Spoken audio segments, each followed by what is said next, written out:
ABC News, good afternoon, I'm Yvette Gray. Premier Daniel Andrews has stood by his decision not to field a candidate in yesterday's by-election in Warrandyte after the Liberals secured an early win to retain the seat. The North East Melbourne electorate has been a Liberal stronghold for over 35 years, but the loss of the historically safe federal seat of Aston at a by-election earlier this year knocked the party's confidence. Liberal candidate Nicole Werner has received more than 57% of the primary vote. Mr Andrews has wished her well. Oh, look, it's a great honour to be chosen to represent your local community in the state parliament, and I wish her well. It's a unique by-election. The Labor Party didn't field a candidate, but it's a fantastic honour. Treasurer Jim Chalmers has suggested states and territories will have to pay a larger share of the bill for the National Disability Insurance Scheme in the future. The federal government is reviewing how the scheme is funded and operates, with warnings from Treasury its projected costs in decades to come will make the NDIS unsustainable. Mr Chalmers has told Sky News that this week's intergenerational report made it clear the states would have to pay more. I think it is self-evident, and you see it in the pages of the intergenerational report, that the Commonwealth's share of the NDIS grows over time, and that means that the states and territories' share has been shrinking and will continue to shrink into the future. Authorities say a shooting attack in the US city of Jacksonville in the state of Florida is being investigated as a hate crime. A gunman killed 3 people inside a store before killing himself. Police say the suspect left a manifesto and wanted to kill black people. FBI Special Agent Sherry Onks says they've opened a federal civil rights investigation. We will pursue this incident as a hate crime. Hate crimes are always and will always remain a top priority for the FBI because they are not only attack on a victim, they are also meant to threaten and intimidate an entire community. Thousands of people have gathered in the US Capitol to commemorate the 60th anniversary of the March on Washington, where Martin Luther King gave his famous I Have a Dream speech. The BBC's Peter Bowes has more. It helped pave the way for federal civil rights and voting rights legislation and is seen as a watershed moment for black Americans. 6 decades on from Dr. King's rallying call for equal rights, another crowd has gathered in front of the steps of the Lincoln Memorial for what they say is not a mere commemoration, but a continuation of the struggle for equal voting rights, employment and education opportunities. There have been many dark moments since 1963, including recent cases of police brutality that have led to protests on the streets. Martin Luther King's dream lives on, but this is a country still wrestling with race relations. Hundreds of people have joined AFL legend Michael Long on his long walk in support of the Yes campaign for the Indigenous Voice to Parliament referendum. Ahmed Yusuf reports from Melbourne Town Hall. Michael Long will walk from Melbourne to Canberra, repeating the 650-kilometre long journey he first took almost 20 years ago. In 2004, the former Essendon player embarked on the long walk to raise awareness of the issues facing First Nations communities in Australia, leading to a meeting with then Prime Minister John Howard. This afternoon, Premier Daniel Andrews and Mr Long's former coach Kevin Sheedy are joining him on the first stage of the walk along the streets of Melbourne CBD. He has invited all Australians, including federal opposition leader Peter Dutton, to join him on his trek to Canberra. Enthusiasts from across the world have gathered in Scotland for what's being described as the biggest organised hunt for the Loch Ness Monster in more than 50 years. The BBC's Jamie McIver reports. The mystery of the Loch Ness Monster has long intrigued researchers and attracted tourists. The latest search is said to be the biggest of its kind since the 1970s. Drones will be used to produce thermal images of the loch, and a hydrophone will listen out for any unusual sounds. The search is being run by the Loch Ness Centre in partnership with a voluntary research team called Loch Ness Exploration. Enthusiasts will be able to join in online from home. But Nessie isn't expected to cooperate, and it's likely she'll try to remain unseen in the murky waters of one of Scotland's deepest lochs. To the weather, mostly cloudy near and south of the ranges with isolated showers mainly in the east. A dry and partly cloudy day in the northwest. Melbourne, cloudy today, a top of 17. Tomorrow, partly cloudy, 19. It is currently 14 degrees. ABC News. Step into the heart of creativity on ABC iView. A place to embrace a national treasure with inside the Sydney Opera House. Opening nights are always stressful. It's ridiculous how emotional it makes me. We just need to make sure we get it right. And enjoy artworks, last night of the proms, knowing the score, and so much more. Do you expect to be that moment? I didn't. Your heart's desire in arts, music, and culture. It is magic. All streaming for free on ABC iView. ABC Sport. We begin this broadcast by acknowledging the traditional custodians of the land on which this match will be played today and pay our respects to their elders past, present and emerging. We extend that respect to Aboriginal and Torres Strait Islander peoples listening. AFL. What a stage. This game is coming to life. The 2023 AFL Premiership season. The roar will tell you the story. Fans are on their feet. This game is electric. Holds his arms out wide and tells them to get excited. Oh, the home fans like that. What a game. It's got everything. On the run. It's happening again. It's a whole new game. Cause here it comes, here it comes. One bounce at 60, one bounce at 40, one bounce at 20, and he goes. He plays on from 52 out. The package bangs it through. Something big is coming, something big is coming. On the left boot, he's welcome to the big time moment. Something big is coming, something big is coming. Turn steady, go. Something big is coming. The 2023 AFL Premiership season. Durham to win it. Goal. Fill your lungs, are you ready for it? Gets onto it, and away it goes. Tapped it twice with his left hand, gathered in the right forward pocket. That is brilliant. Here they come. That's class. Oh, he's a star. What a game. Brilliant. He goes. This kid is going places. Hand pass to Sarong. Sarong pulls the trigger. Boom. Rioli with some magic. The check side finish. He seizes the moment. Curls it around. What about that? Hand pass to Elliott, back to Hill. Superb finish. 55 out. He's given this 20. That's a magnificent strike of the football. He dribbles it along the ground for an incredible goal. Grimes goes long. High altitude fly from Showbolt. Snap from 35 and boy does he love it. Good by Humphrey. Here's Humphrey to put the Suns 8 points clear. To take the lead. It never looked like missing. Grandstand AFL on ABC Radio, Sport Digital, and now streaming every match on the ABC Listen app. Just look for the AFL button. Something big is coming, I know.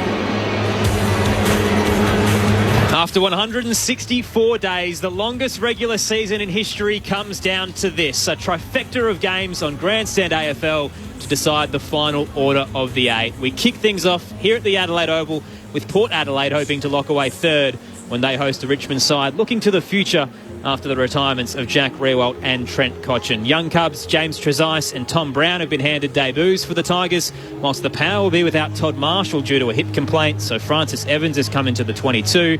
Dylan Williams is their sub, and for the Tigers, no late changes with Ryan Mansell, their sub this afternoon. Aaron Bryan's with you to call the action. Neil Cross will be alongside me. At the moment, he's heading downstairs to try and catch up with the Power in their race. Your experts this afternoon, Crows Premiership player Rod Jamieson, All-Australian midfielder Josh Franco. Josh, I might start with you this afternoon because there's plenty at stake for the home side, hoping to finish their campaign with 3 wins in a row and lock away third position. Absolutely. It was interesting walking down to the ground today. You sort of think there's nothing really on the end of it, but when you look at the ladder position and potential matchups in 2 weeks' time in the first week of the finals, from a Port Adelaide perspective, me personally, I'd rather play Brisbane at the Gabba than Collingwood at the G. So massive game for Port Adelaide, must win. And get the 4 points to secure that third spot. And momentum's so important. Yeah. We saw it on Friday night with Essendon absolutely finishing their season on a low. The Crows last night were pushed by the Eagles at times, who be pretty happy with how they finished their campaign. Port Adelaide certainly wouldn't want to enter finals with a loss to the now rebuilding Richmond. And speaking of that, Jamo, good afternoon. You were there for the 2017 Grand Final when this dynasty began at Richmond, and now it feels like it's the start of a new era at Tigerland. Yeah, good afternoon, Aaron, everyone. And Josh, it was one that they probably weren't expected to. I think Adelaide were clearly the best team on the day, but you look back at that, and Adelaide had its worst game in 2 years on its biggest day, and just to watch Richmond dismantle Adelaide in the way they did, they went individually and just beat them up, and to have a big win on that day, and then away they went, and they've won another 3 since, or 3 all up.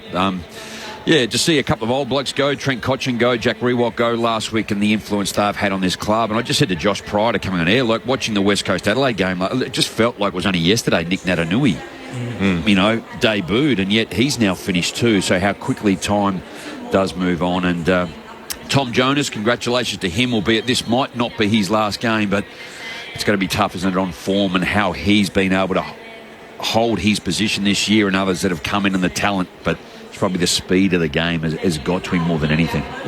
The form lines heading into this one. So Richmond getting a win in Jack Rewalt and Trent Cotchin's last game last week over North Melbourne by 29 points. And Port Adelaide starting to look back to their best, Josh, defeating Fremantle over at Perth. Their defence is starting to shore up a little bit after being quite leaky the past month. Absolutely. And we looked at those 4 weeks where they lost those 4 games on the trot. It was, I guess, a bit of narrative out there. It was doom and gloom. But I, again, reiterate, they played Collingwood here at Adelaide Oval. They were outstanding.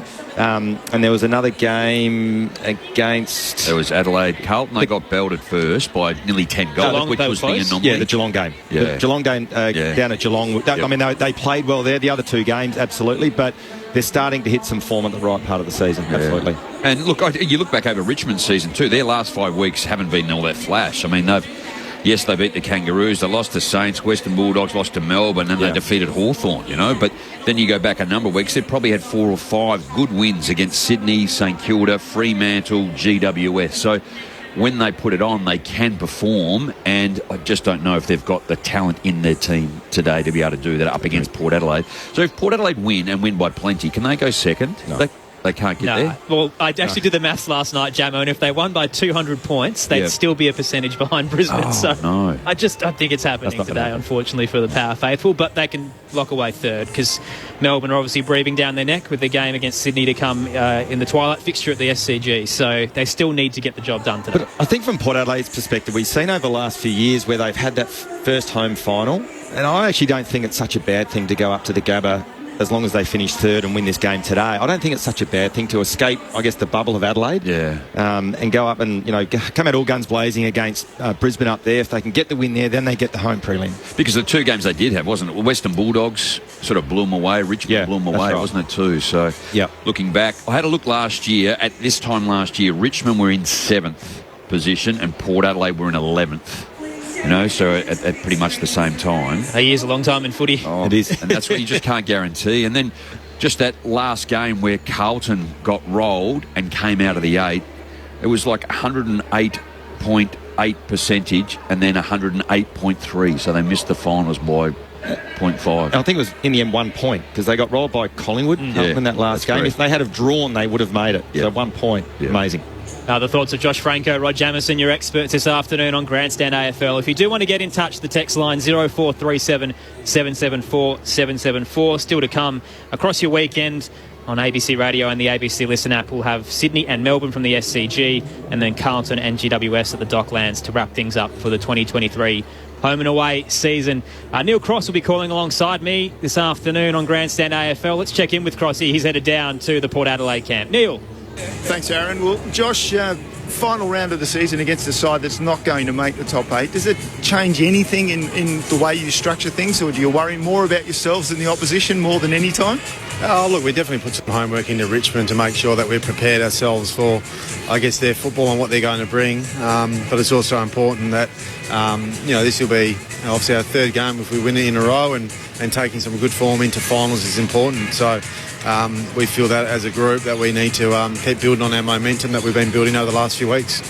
In terms of that momentum, have you settled on what's going to happen with the ruck situation come the finals?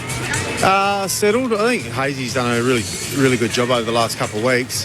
It's obviously nice to have Scooter back in the SANFL yesterday and have a little bit of a run around. He's had a really quick recovery, which is great. So come the first final, what that looks like, I wouldn't say we're 100% certain on, but if Hazy keeps building his form and playing really good football, then it definitely makes selection and that scenario a little bit harder. So it's horses for courses with, obviously, depending who we're playing at this stage, it pretty much looks certain that we'll be playing Brisbane in that first game. So we've obviously got a bit to work through to get to that stage. What about other areas in the game that you'd like to tidy up in this match? Yeah, look, I think it's just, like as I said earlier, I think we've been building really nicely over the last few weeks. So I think, all aspects of whether it's the way we defend as a team to the way we move the ball, and then our stoppage contest work has to get better, I think, to be where we want to be at the end of the year in those finals games. So we've got a bit to work on and improve, and I think it's just all facets of our game. It's something, those areas you're talking about, is that something that particularly worries you about the Tigers too, with their work around the stoppage? Yeah, look, it's probably more their efficiency out of the stoppage. If you look directly at their stoppage numbers, they're just okay. But when they do win the stoppage, then they're very good at scoring from it. So definitely we'll be challenged in that area. I think it's an area when we're on our game that we do really well. So I think it would be nice to have a really tough game, to be honest, just to prepare you for that type of footy. It's going to be your third top 4 finish in 4 years. What's different about this time? Well, I can really only comment on this year because I haven't been there for the other years, and I think that's important also. Is you can't dwell on what's happened in the past, but you can definitely learn from it. And I reckon individually, the team and individuals that have had those experiences through those games would no doubt be better for it. So, but collectively, really it's about now and making sure we're playing the best football we can play. Sun's starting to come out now. September's on its way. Is that something that excites you as a coach? Still, maybe not as much as when you were playing? Oh, it still excites me a fair bit. I don't really want to be finishing up this week as a coach. Yeah, that's the reason why we do it. We play and we coach football to be a part of the September action, and it's nice to know that we're going to be doing that this year. Well, good luck. Thanks, mate. Great to check in with Josh Carr. I had a bounce down here at the Adelaide Oval. It is Port Adelaide and Richmond. The one late change, as alluded to yesterday by the Power, Todd Marshall out with a hip injury, Francis Evans into the 22. Dylan Williams is their sub, and Ryan Mansell is the sub for the Tigers. Great to chat with Josh Franco, because I feel like the midfield is the differential today. I mean, Richmond went all out in the off-season getting Taranto and Hopper, but it still doesn't match up against the best. And I remember speaking to you a couple of weeks ago where you mentioned out of any midfield in the competition, in terms of a trifecta, you would take Butters, Rosie and Horne-Francis number one. And you look at Richmond's and it just doesn't quite equate to that right now. No, and I think that's the difference with Port Adelaide. As we said, we just heard Josh Carr talk about, he wasn't here the previous 3 years, but and the times where they haven't sort of impacted the finals the way they would have liked, but they're a different side, they're a different midfield makeup. They're no longer relying on a Wines and a Boak. Butters, Rosie, Jason Horne-Francis are now carrying the baton, and they're a really dynamic midfield. I know I've sat up here numerous times saying I think they've got the most dynamic midfield in the competition. I wouldn't swap it for anyone, and that's going to be the difference, I think, today, but also moving forward come the next month of football. And Shea Bolton's the other one for Richmond that probably adds that dynamic. They've still got a quality midfield in terms of speed, and Josh touched on it. They're not as strong in the contest, but they do worry when they get outside with some of the speed they have. I mean, for me, probably Tom Lynch has been the one that they've missed the most. He only played 4 games, so having that key target up forward. And the other one, Josh Gibcus, who hasn't played a game this year too, and he debuted last year and showed some talent, probably more back and forward anyway. But Richmond have had a tremendous run. And when you speak to like a lot of the Hawthorn supporters too, like after they went through their era, you speak to Richmond almost go, I'm actually happy and been pretty content with the last sort of 5 years, 6 years as to what it's been. And they just know that time has probably caught up with them. Some talent is moving on. It's just an awkward position they're in now, Josh. I mean, they've lost nearly over 1,000 games of experience heading into today's game. Losing Rewalt and Cochin for good is 653 games of experience. And if you look at the 22 out there today, 13 premiership players, 7 of them are 29 plus, 9 of them are 27 plus. So they've got all these kids that are, 7 games or less in terms of half of their squad, and the rest are all veterans nearly. It's an awkward balance. Oh, I wouldn't say no, because it is, you've still got to roll them out and you've got to bring talent in. So I think you can't just wipe out all this experience. And you've certainly found sides that have done it in the past. It just leaves this monster hole because you need leadership and experience. And yes, you need the exposure, but you just can't go in as age, well, the average age of the competition is around 23, 24 when you just go right across the board. So it's not huge, but it's the amount of games. When you go, an average of 30 games versus a team versus 60 games, I mean, there's another 2 or 3 seasons involved in that. I think that's the real key factor in it. So I'm not too concerned about the age demographic of what Richmond are. And it comes down to a bit of that cost-benefit, isn't it? I guess the benefit and the period that Richmond have had and winning those 3 premierships, you wouldn't swap that for anything. Yeah. But the cost of that is that you're dealing with what they are from a list demographic at the moment, where they've got old, they've got new,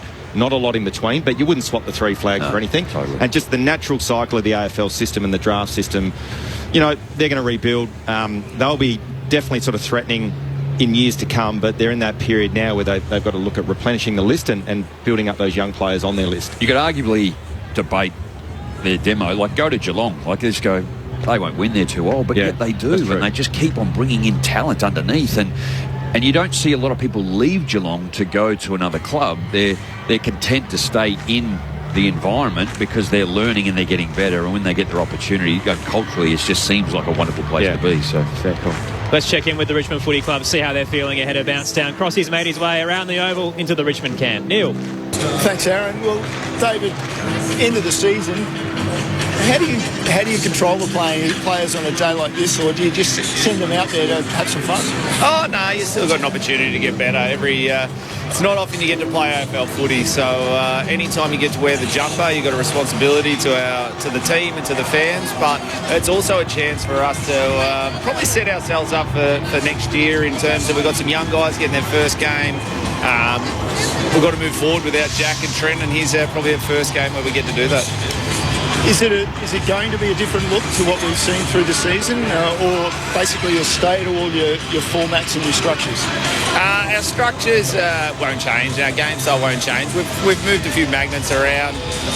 Noah Bolter will play up in the front half with Jack out. So we're going to change a few little things around. We brought in Sam Banks, has come back in. He's played a couple of games, but Jimmy Trezise and Brownie are playing their first games for the year. So that's exciting for them. They've been working really hard. It's been a hard backline to break into, but those 2 boys will come down and play in the backline. Okay, so tell us a little bit about Tom Brown for a start. Tom, second-year player. Struggled with injuries early in the year, so it was, he didn't get much continuity going, but the back half of the year he's really got some good football playing. He reads the game quite well. Beautiful kick. Will play across half-back. Can intercept mark quite well. Jimmy's a great story. Jimmy Trezise, he was playing local footy last year, and our VFL team actually identified him as a good VFL player. Stepped straight into him, played above the level at VFL level. He's not overly big, but he plays quite tall.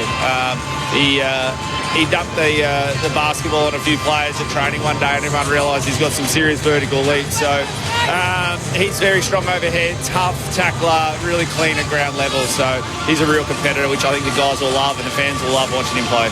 Is that one of those circumstances where you don't know until you play at the level that the kid can actually play? Well, I think so. They identified him as someone at VFL level. They thought this guy was better than he was playing suburban footy, and he just walks straight in, and he's the sort of guy that he doesn't dominate VFL, but if he does exactly what he does at VFL at AFL, certain players, they go up a level and they play better, and some guys, they just play the same, but if he plays like he has at VFL level at AFL level, he'll be a very good player for us. Other things to look at today, you've got an opposition. Do you really study what Port Adelaide's doing with their structures, or do you just is it more concentrating on what you can do? Oh, look, you're always aware of it. We prepare our players. Most focus throughout the year is nailing your game style. Every team will go out there with their game style. You want to take away. Port obviously bring the ball back through the corridor really well, so we want to make sure that we take that away. And generally, every week we want to own the corridor and not let the opposition go through there, but this year it's a heightened focus, and the way they move the ball in the back half, they sort of get the ball, change angles. Once they get in the front half, they kick it long to the contest. So our guys are aware of that. On the flip side, we want to be able to do the same. We want to get our ball in the front half and pin it in our half. So it could be a game where the ball hopefully gets into our forward line and lives down there, where Port are very good at doing the same against you. Last thing, yourself, the other coaches, all the players, are you actually playing or coaching for contracts, or is it just too tough with Andrew McWalter only an interim coach to know exactly what's happening? Oh, look, there's a lot of unknown right now. We haven't talked about that, and there's distractions, there's holidays, there's players out of contract, there's Mad Monday kits that some of the boys are trying to organise. So there's lots of distraction, but when you put the jumper on and you cross the white line, the fans really don't care about all that stuff. What they want is players to go out there and bring effort to represent the footy club the way that we know the Richmond players do. So in terms of the staff, look, we'd love to give Minnie one more win as coach. What happens in the future, we don't know, but he's definitely done a really good job so far. And I think for all of us today, it's about putting out a really good performance. And whether that's win or loss, we just want to play with great energy and play our way. And we feel if we do that, we've got an opportunity. Port Adelaide aren't playing for a lot, so we could definitely shape it. We've probably got more on the line in terms of wanting to get better and young guys wanting to prove themselves for next year. You never know. Never know. Great to hear from David Teague downstairs in the build-up to bounce down here at the Adelaide Oval. Port Adelaide and Richmond on Grandstand AFL. The Power playing to lock away third. The Tigers looking ahead to the future with some kids coming in this afternoon. Tom Brown, James Josias making their debuts. And we get to see some more of Jacob Bauer and Sam Banks as well for the Richmond Footy Club. The text line 0437 774 774 if you do want to get in touch. Jonathan from Alice Springs has and still hell-bent on the Crows finding a way into the 8. He wants a wild card final next week between the Crows and the Swans. It's not going to happen, Jonathan, unfortunately. I think after 7 days, or now 8, I think it's time to unfortunately move on. Well, if you added 4 points to where Adelaide are at, again... Don't go there, Jammer. They'd be sitting 8th right now, then obviously subject to the Carlton GWS game. So, a monumental blunder. Fran from Melbourne says, hi team, looking forward to the call.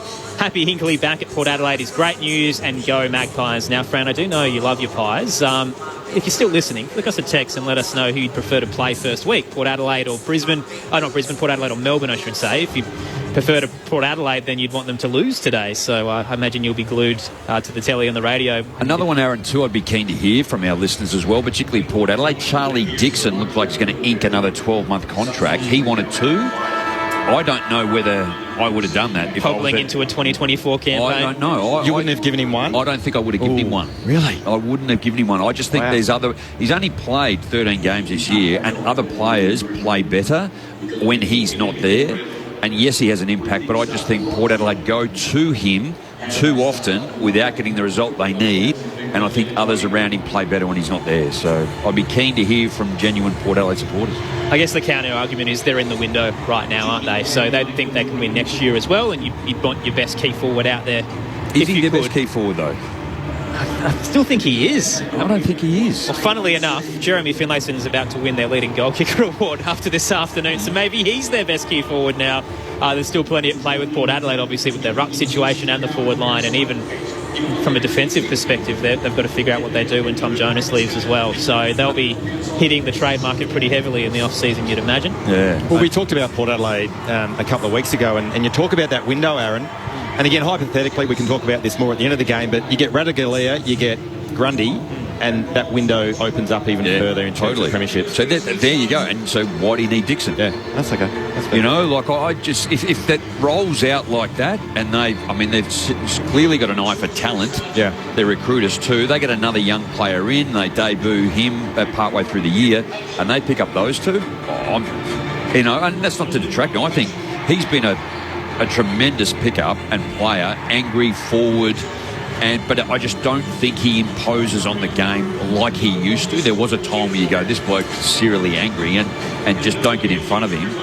He brings it to ground and brings other in, but I just think others around their forward line play better when he's not there. And I can't disagree with that. The only thing I would say, again, from a list demographic perspective, could they use him purely as a backup ruckman? And when I say a backup, if a Lycett went down, they can't go out and recruit someone or trade someone in. Can they use him, keep him on the list, don't play him until he's needed to play as a ruckman? And I know his body's banged up as well, so that's the other issue.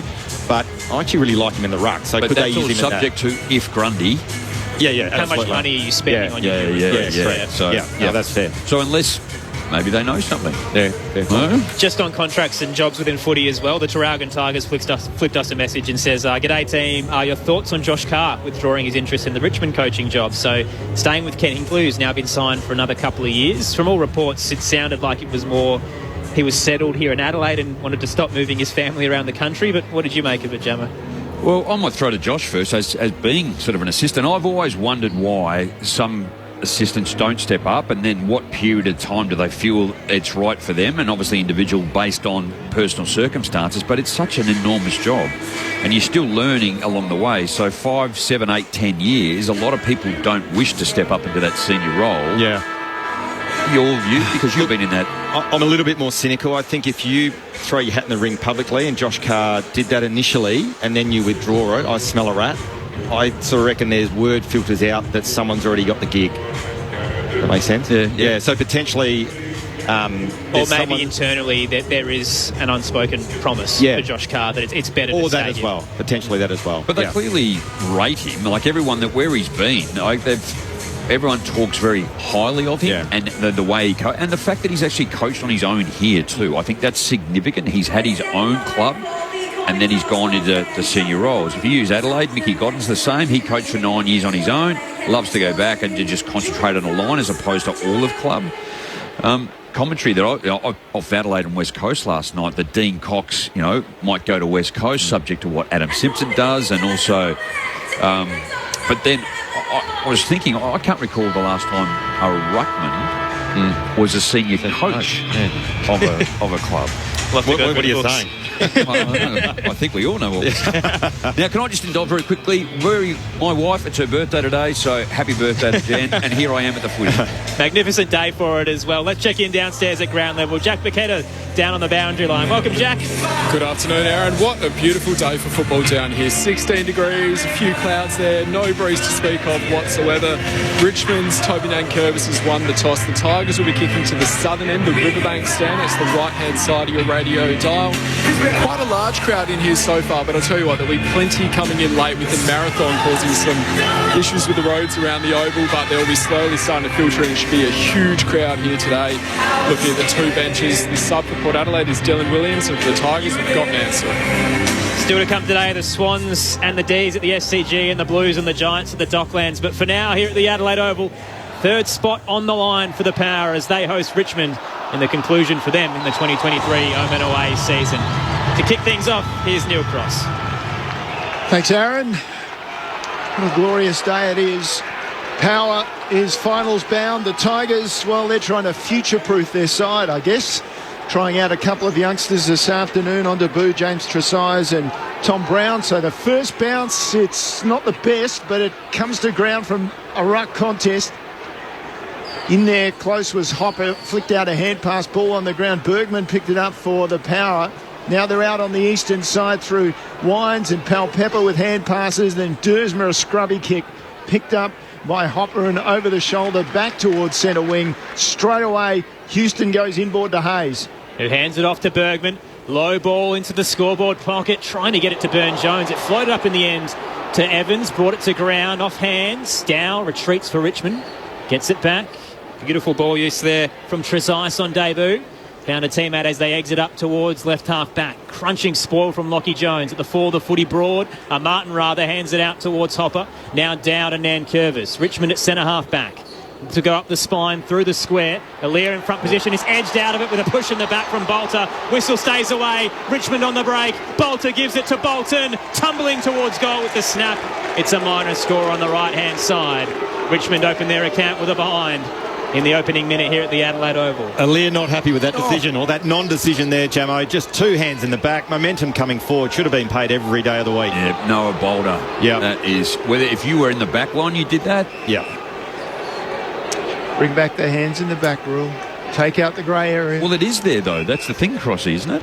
Well, it is if it's a push. Anyway, Port Adelaide trying to chip out of defence. They've turned it over.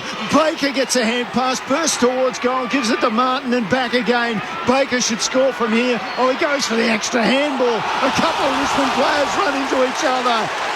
Daniel Rioli, and getting in his way was Jacob Bauer, and eventually Port Adelaide rushes it for a behind, and already it's been brought back into play, and Houston's been found by Burton's pass straight up the centre. Well, that's just a classic example where you try and bring others in, but selfishly, Liam Baker had to have a shot. Yeah. Houston chips it short to Bergman. Dow overcommitted to the spoil, went to ground. Bergman can hand it to Rosie, who gave it back to Burton, who fumbled, left it behind. Daniel Rioli swarms, gives it to Bolton, dummies around Bergman, snaps from 25 and finishes with class. Richmond lively early. Shea Bolton, their opening goal scorer.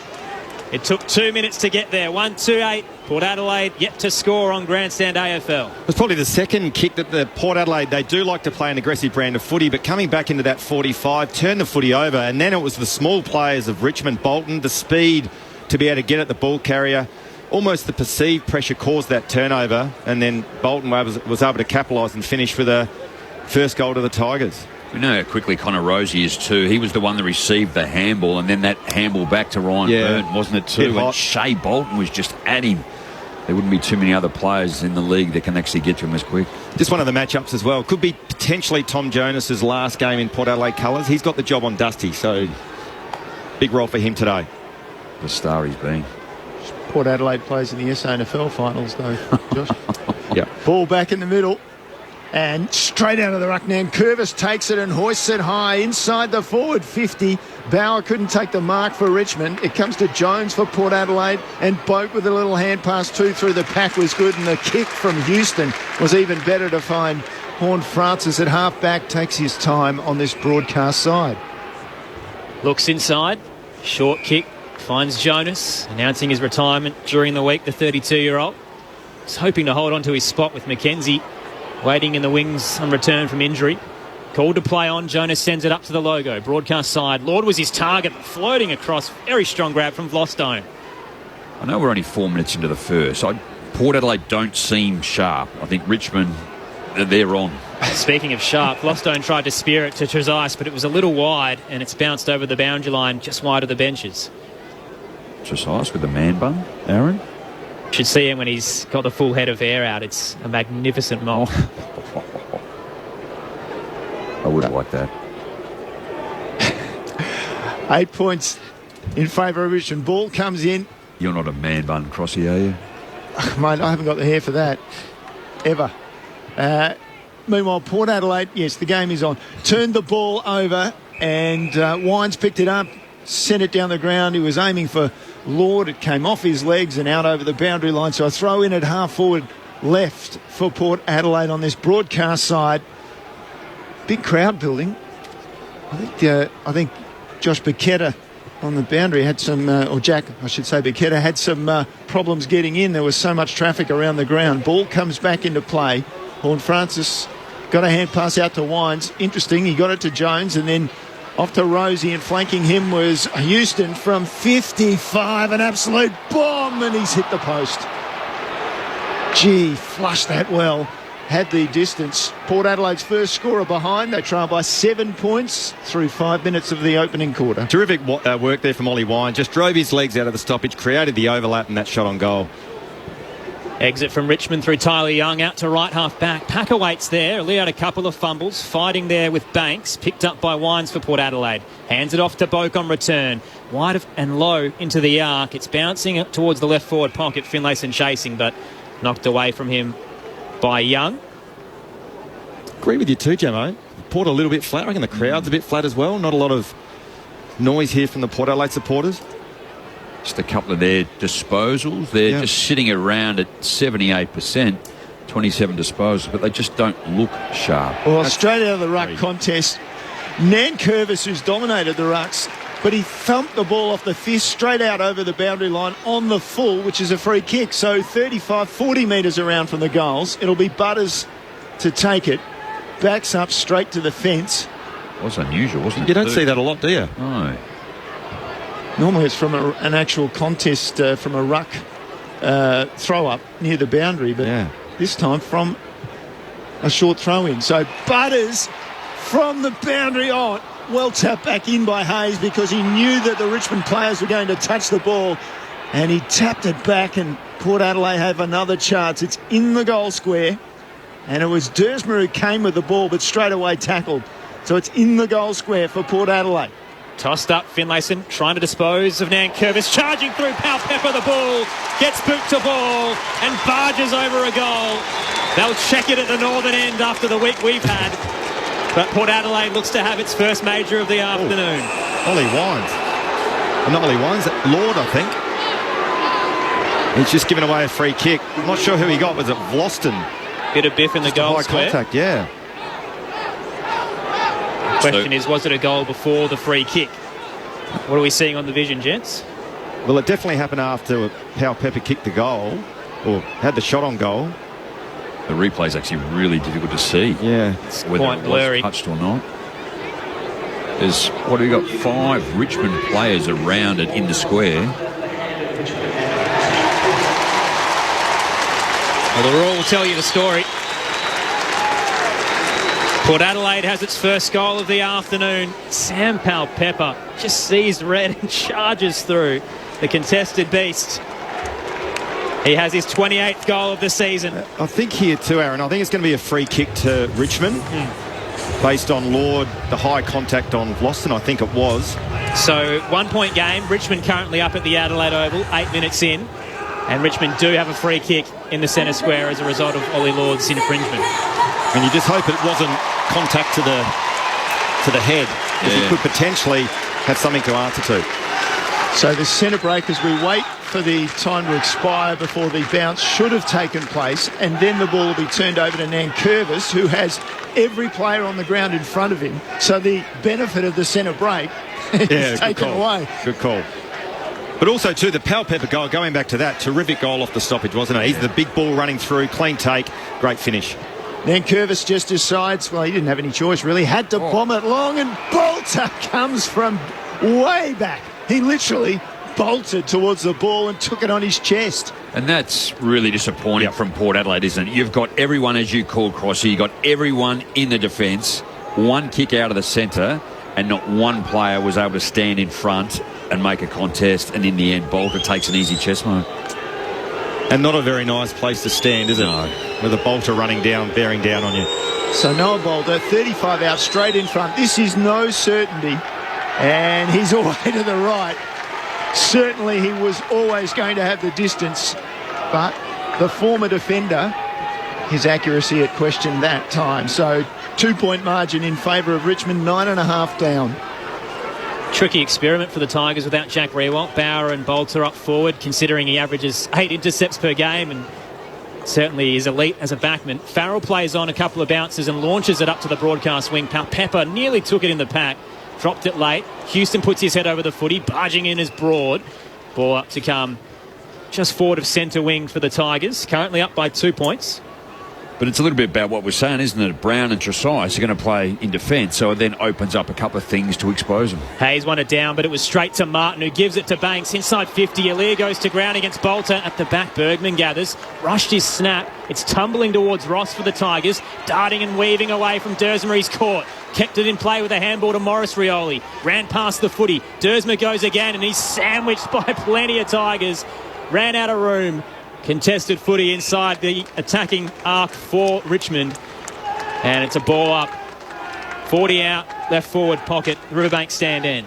Contested footy 13-8 in favour of Richmond, 6-3 inside 50s. Dustin Martin releases, then Graham. And now Ross inside 50 with a long high kick. Bolton making his way across. Power, or rather Bolter almost took it. And then he made a tackle which forces a ball up in the left forward pocket for Richmond. Entertaining opening. 2 points the margin in favour of the Tigers. Tossed up. Hayes and Nankervis missed the drop of the ball. Martin in there as well, but couldn't control it. Houston throws it out almost in the Lockie Jones direction. Butters charging across. His kick smothered. And it'll roll over the boundary line off the hands of Tim Taranto. So we're still about 25 out left forward pocket.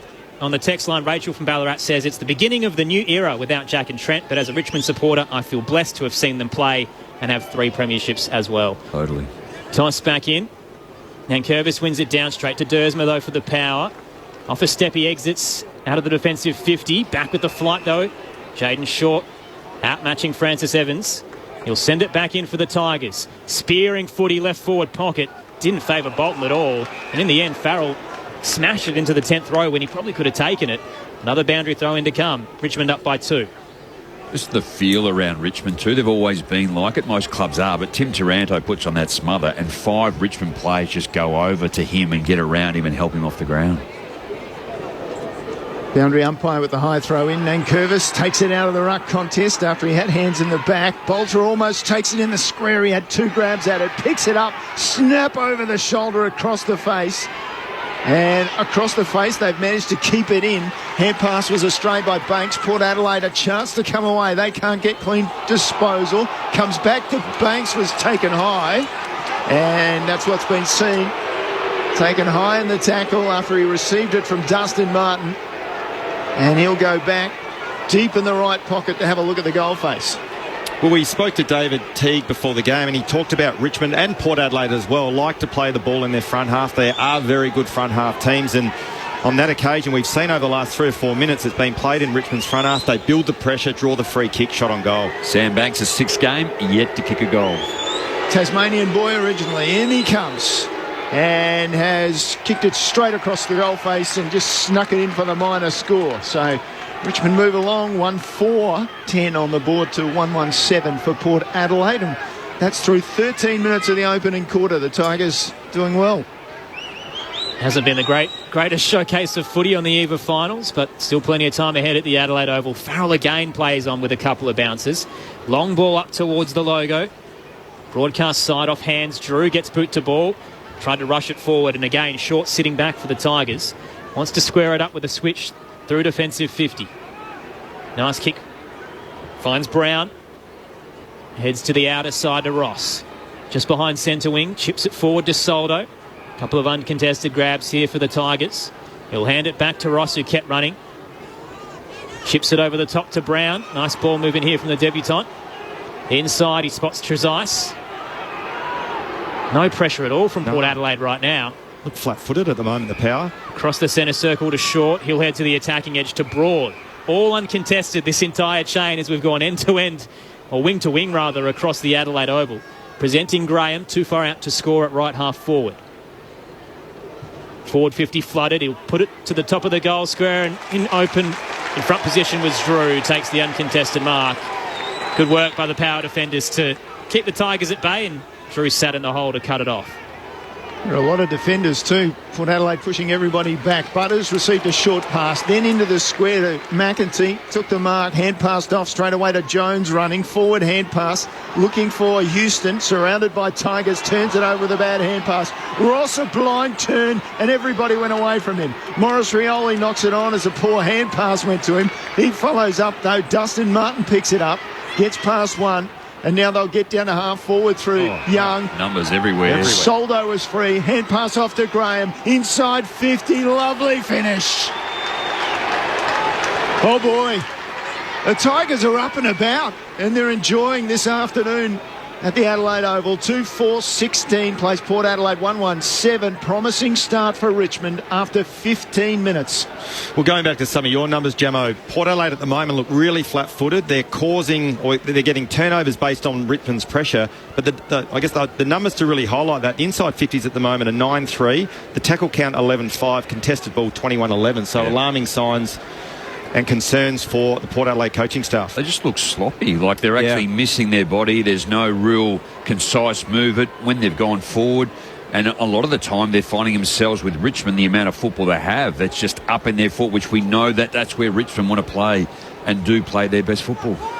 A loss could see them fall to 4th, Port Adelaide, if Melbourne gets the win done in the game to come this afternoon. 9 points the margin. Rod Jamieson, Josh Franco, your experts. Aaron Bryans, Neil Cross with you. Soldo wins it down, but straight to Butters. Gathered on the bounce. Gave it off to Drew. Heads into the 50 for Port Adelaide. Presenting Rioli. It bounced straight off his chest as he launched into the footy. Boak was front and square. He's caught in the tackle. Lost possession. Spilled out to Rosie off a step. Curling at scoreboard pocket from 35 out. Didn't get enough on the angle, and it's out on the full. Free kick to Richmond in defensive 50.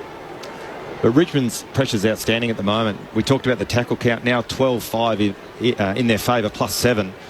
Their ability to close time and space on Port Adelaide's been superb. El Pepper coming through, and I think it was first game of Trezise, just wrapped him up. Broad sent it long out of the eastern side. Off the pack, Brown took it for Richmond. Down the line was good. So they're looking promising again. Bauer took the mark down to half forward, speared it just inside the line to Bolter. So he's at left half forward for Richmond, drives it high, long, bolts in with an unrealistic leap on the back of Burton. And he looked up and said, no, it wasn't. And I thought for a moment he was pointing at the scoreboard. He was pointing at the screen saying, that's not what happened. And the umpire said, that is dissent, and it's a 50-metre penalty for Burton. And now another 50-metre penalty because Daniel Rioli was escorting him down the ground, and he's supposed to be out of the area and was told so, and he didn't go. So Port Adelaide all the way down to centre half forward. Very smart by Burton. He weaved into the path of Rioli, who didn't move. 100 metres Port Adelaide's way. Burton heads wide to Farrell. Just a little bit too far out of his range, although he's got an absolutely booming left boot. Just inside the centre square. We'll dink it towards the paint of the 50. Burton now turns and heads straight for home. It'll sit up in the goal square. Lord! How did he pull that one in? Up against Blostone. His back to the ball drop. He's pulled it in. Top of the goal square. Well, the Richmond coach, McQuarrie, he'd be seething at that bit of play. They had Port Adelaide under the pump. They were dominating field position, and then 2 50-metre penalties, shot on goal. Sloppy from Richmond. His 11th game this afternoon, and hoping to hold on to a spot in the 22 and play his first finals campaign with Charlie Dixon out injured at the moment. Lord on the 45-degree angle, couple of steps, and puts it straight over the goal umpire's hat. Back to a 3-point game. Port Adelaide moved to 2-1-13. Richmond 2-4-16 as we approach time on Grandstand AFL. Your experts, Rod Jamieson and Josh Franco. Yeah, and Richmond were maintaining possession. They used it well. They put it out. They got it forward. There was plenty of space. Shea Bolton, always exciting when he gets around the football. Ryan Burton, his immediate opponent, knew that. Didn't allow him to run and jump at the football. And as you've highlighted, just the frustration when you just give up 2 50-metre penalties. Is that actually considered dissent? Pointing at the scoreboard, yes. That is, yeah. Pointing at the big screen. That is, saying, yeah. Okay. No, have a look at that. Yeah. That's when the umpires draw the line. Yep. No, that's fair.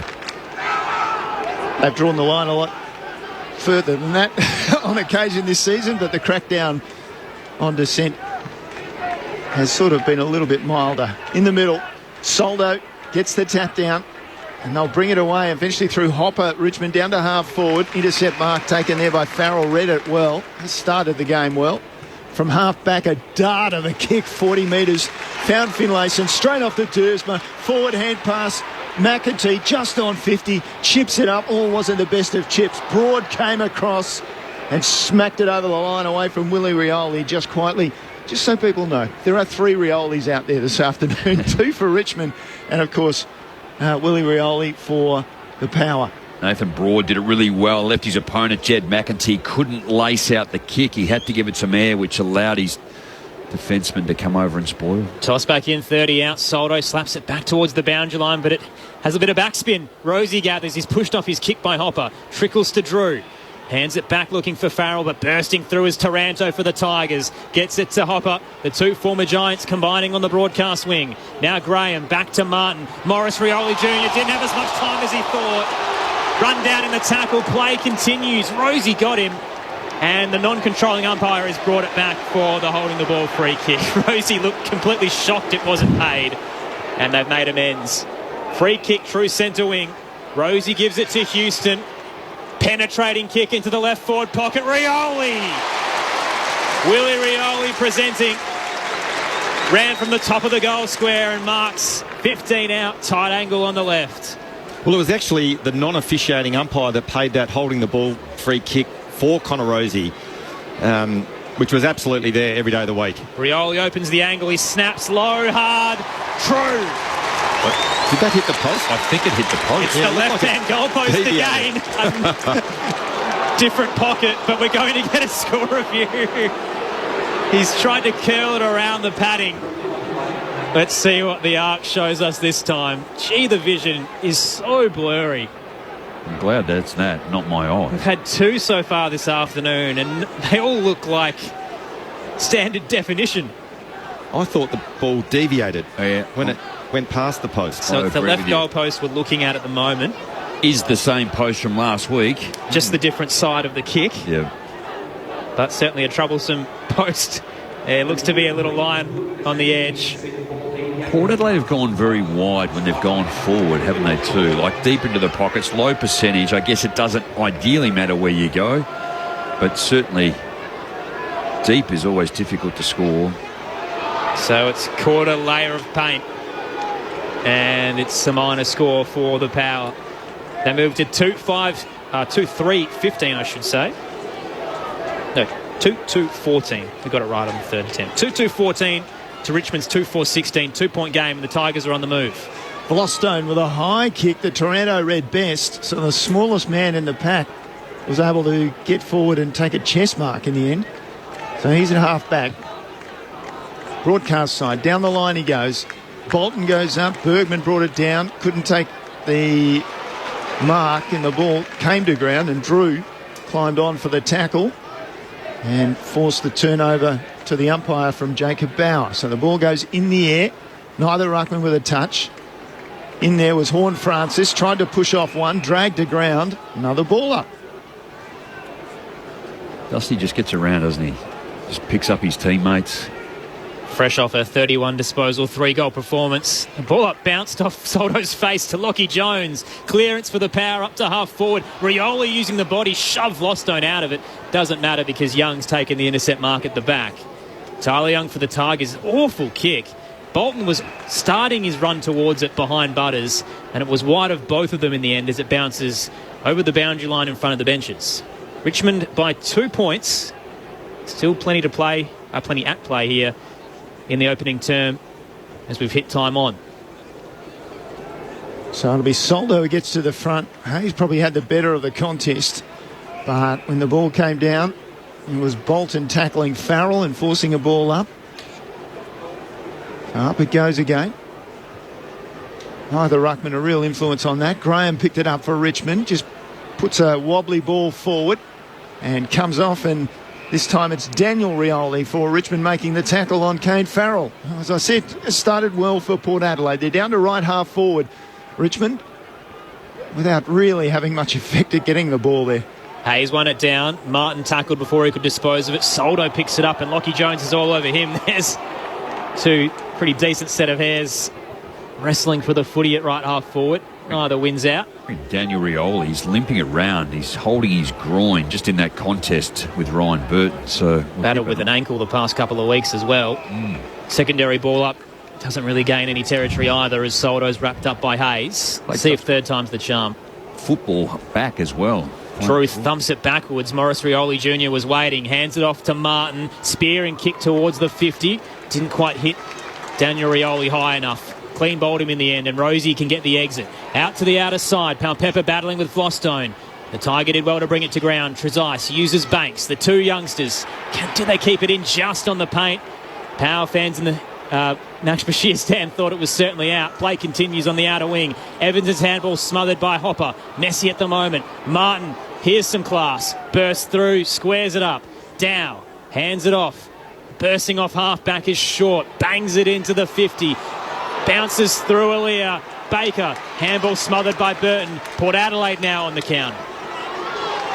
It's finally come to Wines from a chain of hand passes out wide onto the wing on the eastern side. McEntee couldn't take it. Trezise was there for Richmond, knocking it away, and eventually goes over the line in the hands of Sam Banks. So we get a throw in out on that eastern side centre wing. Well, James Trezise in his first game, he's had 4 disposals going at 75%. Looks really well composed. So toss back in, true centre wing, outer side. Tigers by 2. Soldo wins it down. Dow flicks it back to Banks. Caught in the tackle from Butters, but just got boot to ball. Tumbled its way to Farrell. Sends it into the arc. Rioli's one-on-one with Grimes. Goes to ground. Rioli at the brack is tackled without it. Whistle stays away. Grimes will get the exit. Port Adelaide fans will be riding at the northern end. And again, the non-controlling umpire has come in and looks to have paid the free kick to Willie Rioli. Is that classed as, is he in control of the football or in possession when he was tackled? It had bounced back to him, but he certainly didn't have both hands on the footy as he was brought down. So, yeah, I think that's holding the man. I know what you're sort of getting at. Is he actually considered technically in control of the ball? I don't think he was. So the cries of the dissatisfied Port fans are answered. Willie Rioli gets the free kick straight in front and finishes. Port Adelaide hits the front for the first time this afternoon. 3-2-20 plays 2-4-16. 27 minutes into the opening term. Jack Paqueta on the boundary. I'll tell you what, nothing gets past Gemmo. Daniel Rioli has spent a bit of time with the trainers here this afternoon. They're trying to release his back. He's looked a little bit stiff here on the interchange bench in this first quarter, but he was able to get up to top speed then, so he looks okay.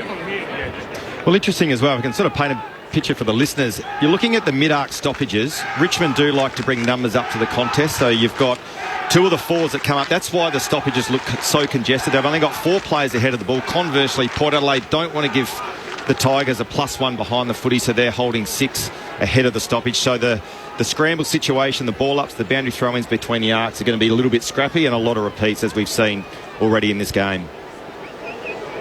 So it'll be Nankervis to go against Hayes, and it'll be recalled.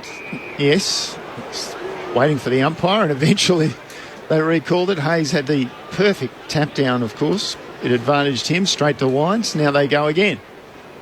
This one a little bit more scrambled. Nankervis came out with a hand pass to Hopper, and then Hopper lost it, and then was holding the man play on. Martin down to half forward, hand pass to Graham. Oh, he turned around.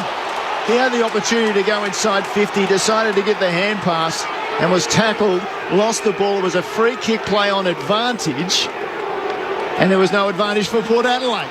So Richmond will stay deep in the 50, well, shallow in the 50. Terrific close from Dersma. Tossed up just inside the attacking 50 for the Tigers. Martin gets it and hands it back to Short in the square. Vlostone dummied his way around McEntee, sends it into the arc, and a little shallow for Bolton. Tumbles towards the right forward pocket where Farrell is waiting. Absolutely launches it. Short with a hanger. Great hang time from the backman. Takes it on top of Jed McEntee at half forward. Sends it back where it came from, and Bolton takes the mark. Used the body on Houston and grabs it out in front. 25 out, 45-degree angle to the right. Well, 14-8 inside 50s now, and they just look like they're going to score most times when they go in, using the football better.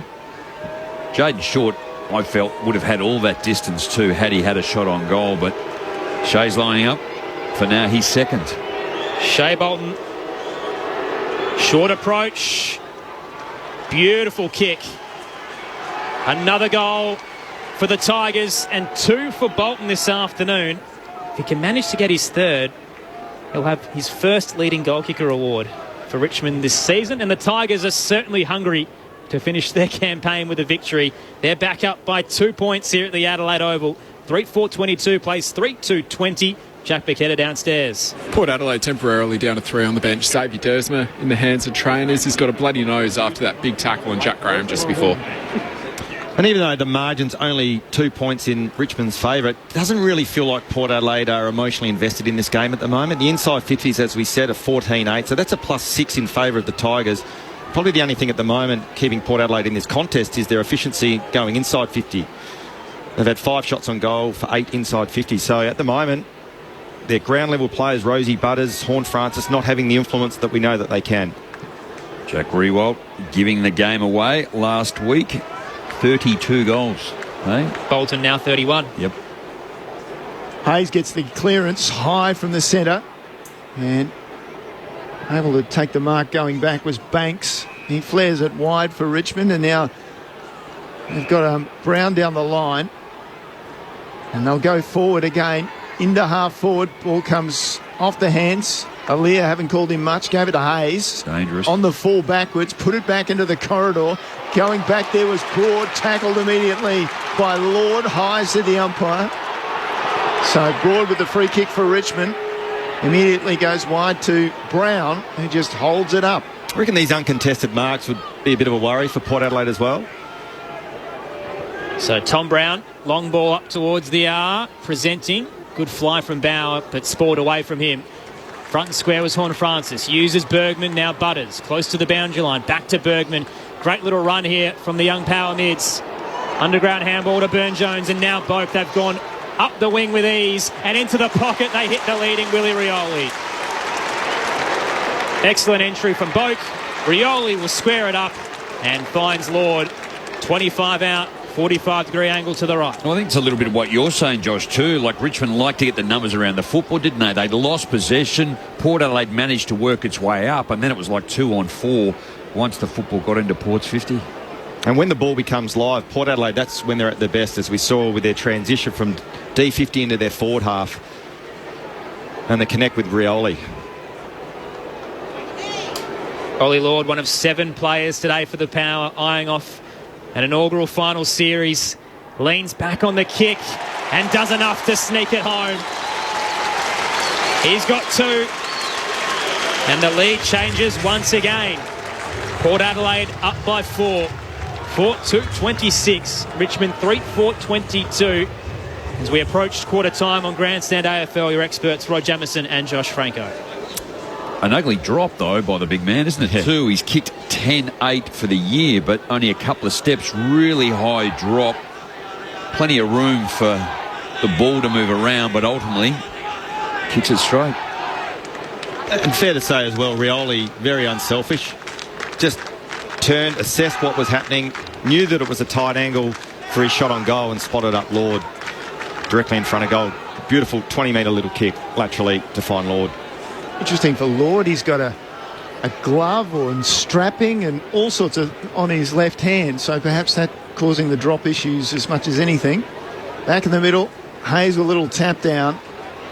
Horne-Francis picks it up, running back towards defensive goal, and then stops and releases it nicely. And Butters at half forward with the mark. Half forward left on this broadcast side. Stabs it inside 50, low and hard, and diving in. Only man who was going to get near it.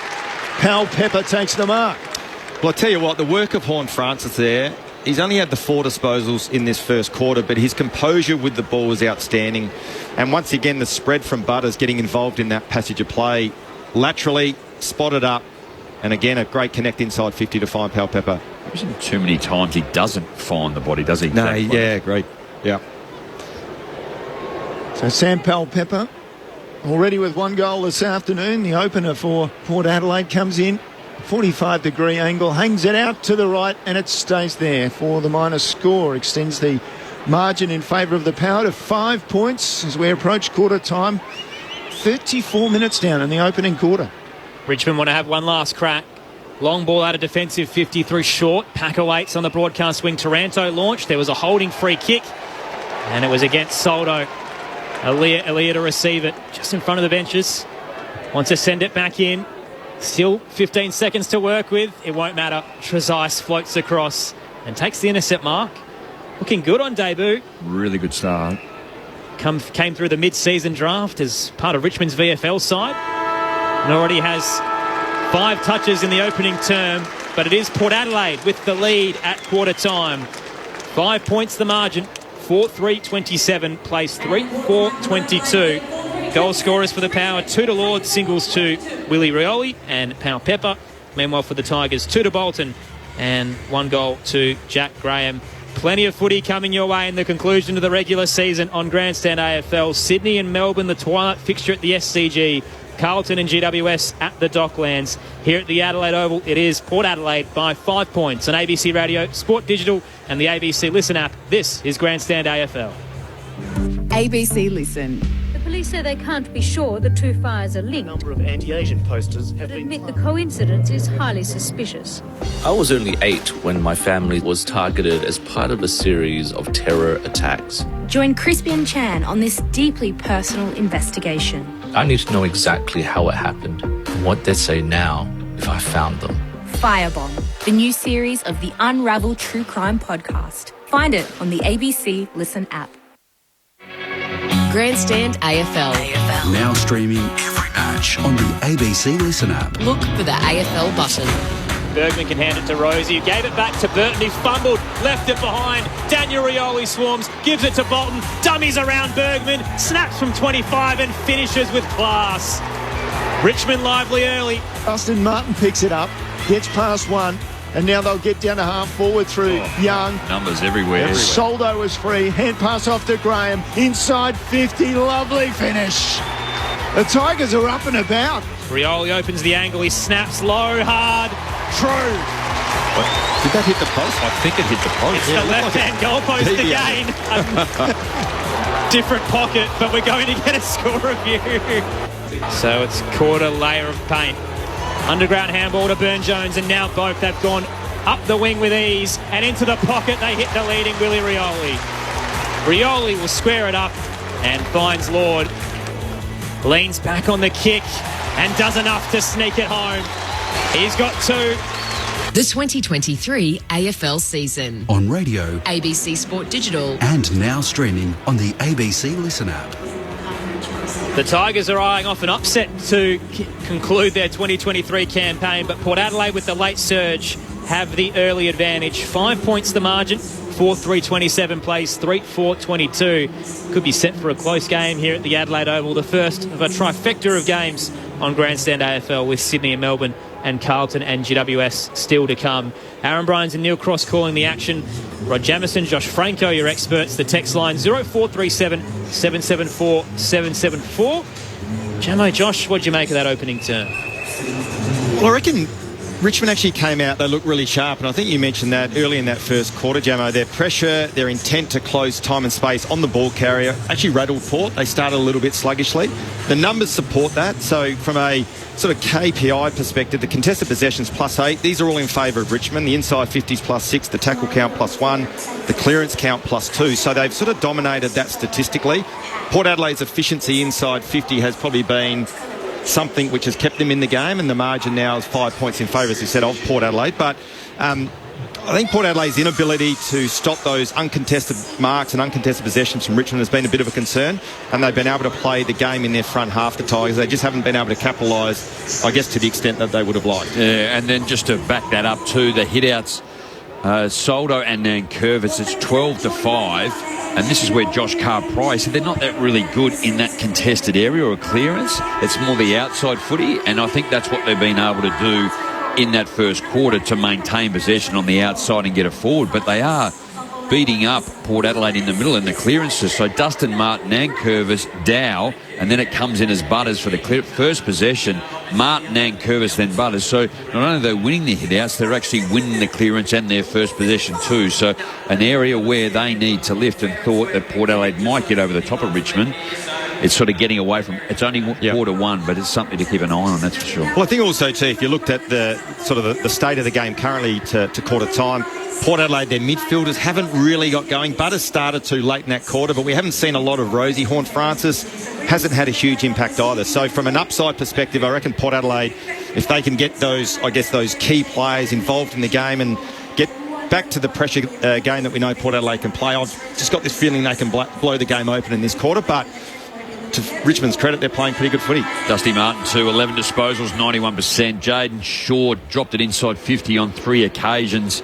Banks, Dow, Tresice, all 8, 8 and 6 disposals, all really composed and holding their way. So been really impressed with the defence of the Richmond. On the text line, the Traralgon Tigers got in touch to let us know how the VFL wildcard round is going. So the 9th place Richmond currently leads the 8th place Collingwood by 2 points at half time. And still to come later today, the 10th place North Melbourne play the 7th place Casey Demons. So that new wildcard concept being trialled in the VFL, and at the moment Richmond's taking full advantage of it. Also on the text line, Marilyn from Mullaloo says, who will the Saints play if Melbourne win today? Would love to tell you, Marilyn, but there's so many permutations. If Sydney win, St Kilda could drop to 7th, but they could still play the Dogs or the Giants depending on who wins in the latter game. So it's really unknown how these final two games will shape the 8, which makes this today very exciting. So stay tuned across the ABC Listen app and ABC Radio around the country. And Grant and Hobart says, hope the Blues can win the premiership this year. I think they'd be a little bit of a smoky for teams outside the top 4. At the moment, it's Port Adelaide by 5 at the Adelaide Oval.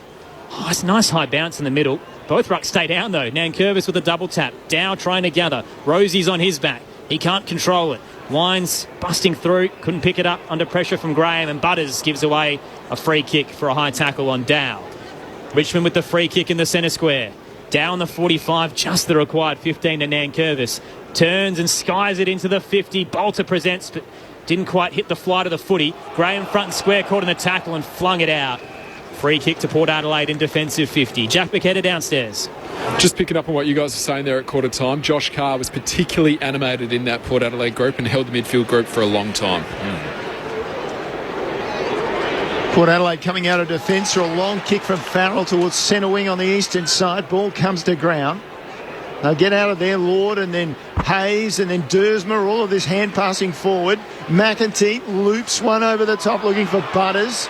Vlostone probably held him. Umpire called play on. It's now with Dersma. Inboard hand pass to Jones. Taken in a tackle. Turned over. Morris Rioli gave it to Ross. Now it's back to Morris Rioli from Martin down to half forward. Bolter with the mark. Looks inboard. Had a hand pass. Thought about it. No. So he's a long way from goal, 70 metres out. They've just always got space, Richmond. A little bit slow now to get it in, but there was plenty of space had he got that. Noah Bolter just blasts it to the top of the goal square. Charging at Bauer, misread the ball drop. Baker couldn't control it either. Farrell caught up in a tackle. And Daniel Rioli holds him up.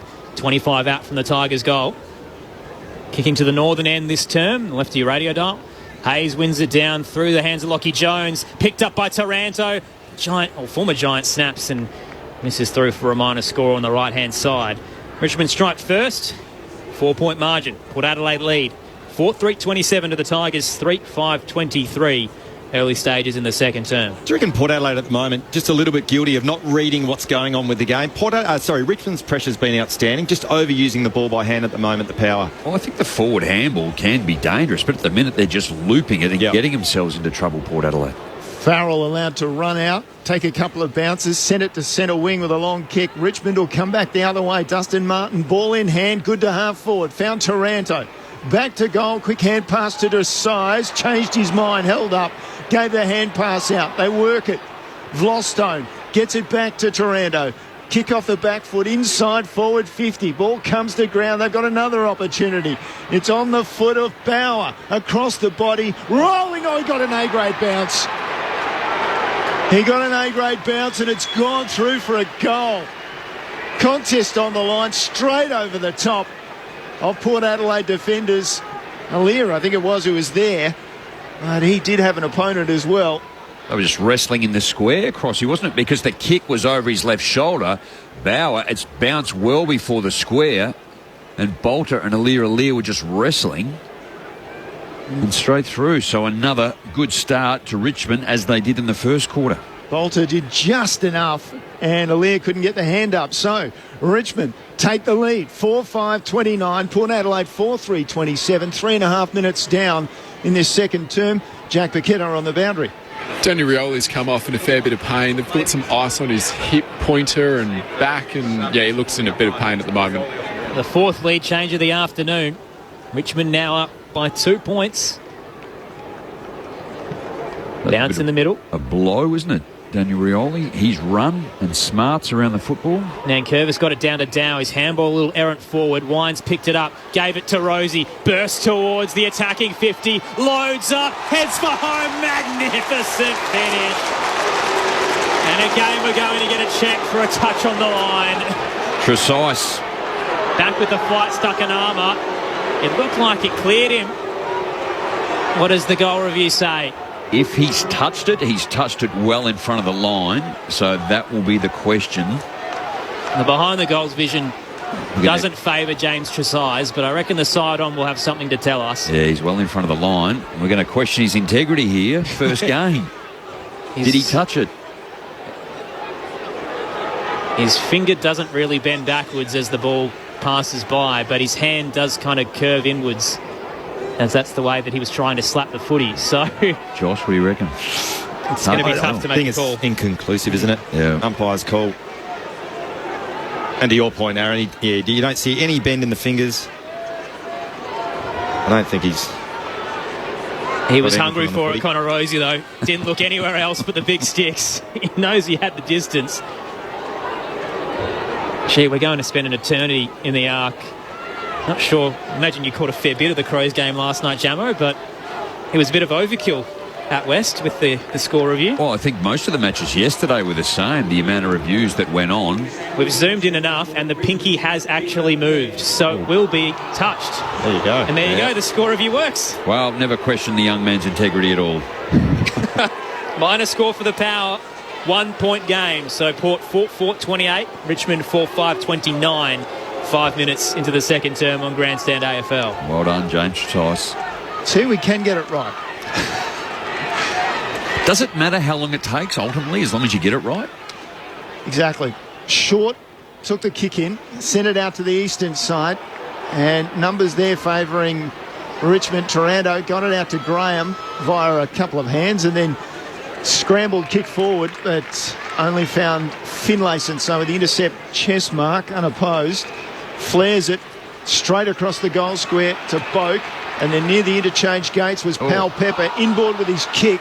Bolton knocked it down, then tapped it back. He was looking for his own players, and in the end, accidentally, Powell Pepper came through and collected Tyler Young as he was being tackled in the head. So free kick, hand passes off straight away, and Short goes down the line. Outnumbered is Bolter, though. Alir kept him held, and Jonas floated through with the intercept, but he's coughed it straight back up. Heading into the square to Nankervis. Gives it off to Dow. Richmond into the attacking 50. He just didn't look ahead, and he's kicked it straight to Bergman, all alone, 30 out.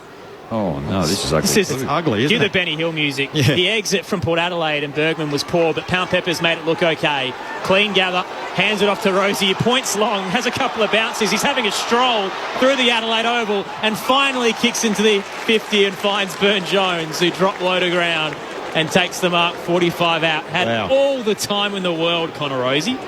Well, the last probably 2 minutes of play has been ugly, hasn't it, Jamo? And in fairness to Rosie there, he looked up, he saw Rioli 1v1, but also Richmond had numbers back. Burn-Jones hands it off to who else? Dan Houston from 50 goes bang!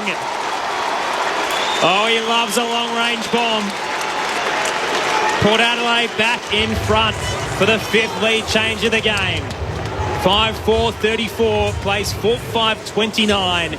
8 minutes in on Grandstand AFL, your experts, Rod Jamieson, Josh Branco. So in the end, Rosie actually played it pretty well. He couldn't just bomb the ball long. They had the outnumber ahead of the footy, so he just waited, didn't have any pressure coming at him. He actually nearly stuffed the bounce up, bounced it on the wrong side of the Sharon. It went forward, picked it up, and then was able to find an easy connect inside 50 through Burn-Jones. And I guess you talk about doing homework on players, and Houston, you can't allow him to be that handball receive 55 metres out.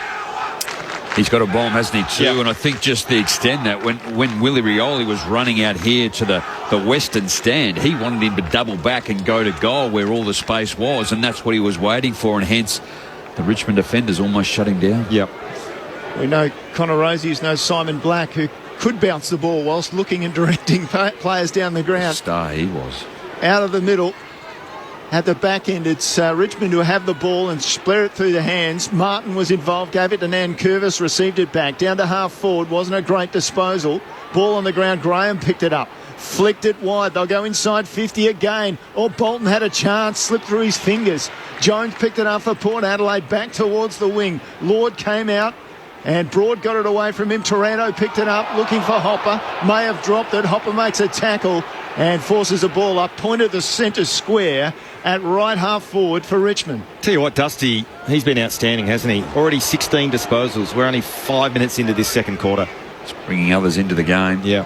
Hayes wins it down to Bergman. Off a step, gets the clearance. But sitting back is Tom Brown for Richmond. Hands it off to Short. Now Ross. Had a couple of options and gives it back to Short, who kept running. At right half forward, curls it into the arc. Nice little hook kick to Shea Bolton, who drops down and takes it 40 out. 45-degree angle to the right. Well, Dusty's almost, I think, at the point where, and I know he's almost untaggable, but you've got to put someone on him, because if he's running around at the moment like an unregistered dog, no one's going within 20 metres of him, having a real influence on this contest. Jaden Short also as well. Yeah. Darcy Burn-Jones needs to shut him down. He's his immediate opponent. The run and rebound he's creating off the half-back, 3 inside 50s in that first quarter. So Shea Bolton, already a premiership Tiger. Kicks from 45. He's hungry for a leading goal kicker award, but he doesn't have it just yet. Kick fades right, minor score. So just 2 for the afternoon for Shea Bolton. And the margin is 4 points Port Adelaide's way. 5-4-34, Richmond 4-6-30. Jack Paqueta on the boundary. Daniel Rioli's done a couple of run-throughs and is going to try and give it a go, but he's still struggling with that back. I don't think he'll be able to hit his top pace. So Port Adelaide bring it in on the broadcast side. The pass to Houston, and then Burton followed up, received the hand pass. Wasn't a great kick in board, almost turned it over. It's across the centre square off the foot accidentally of Martin. Now the ball on the ground. Dow got a hand pass out. Hopper was involved. Graham forward hand pass. Will it bounce up? It does. Taranto picks it up. 40 from goal, trying to get it across the body under pressure from Bergman, and could only succeed in sending it out on the full in the scoreboard pocket. But once again, guys, the stats are indicating that Richmond are all over Port Adelaide, hammering them in contested possessions, inside 50s. At the moment, they're just all over Port Adelaide. Port Adelaide don't even look in this contest. Aaliyah sends it long to left half back in. The hole was Dersmer and it slipped straight through his hands. Powell Pepper at the back. Hands it inside. Lord with a fumble. Graham got in, but he managed to get a disposal out to Powell Pepper. Now Drew behind centre wing for Port Adelaide. Sends it up to left half forward. Soldo courageous. Floating back with the fly to the footy. Takes the contested grab up against Evans. Pretty easy matchup there for the big man. Just the only thing keeping Port Adelaide in the contest at the moment is their efficiency inside 50. Soldo chips it to Broad. Three-time premiership Tiger hands it wide. Off to another. Jaden Short.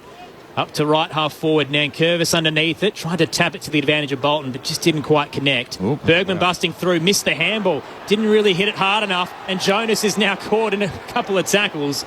And all of a sudden, Richmond get a sniff inside their attacking 50. 20 out.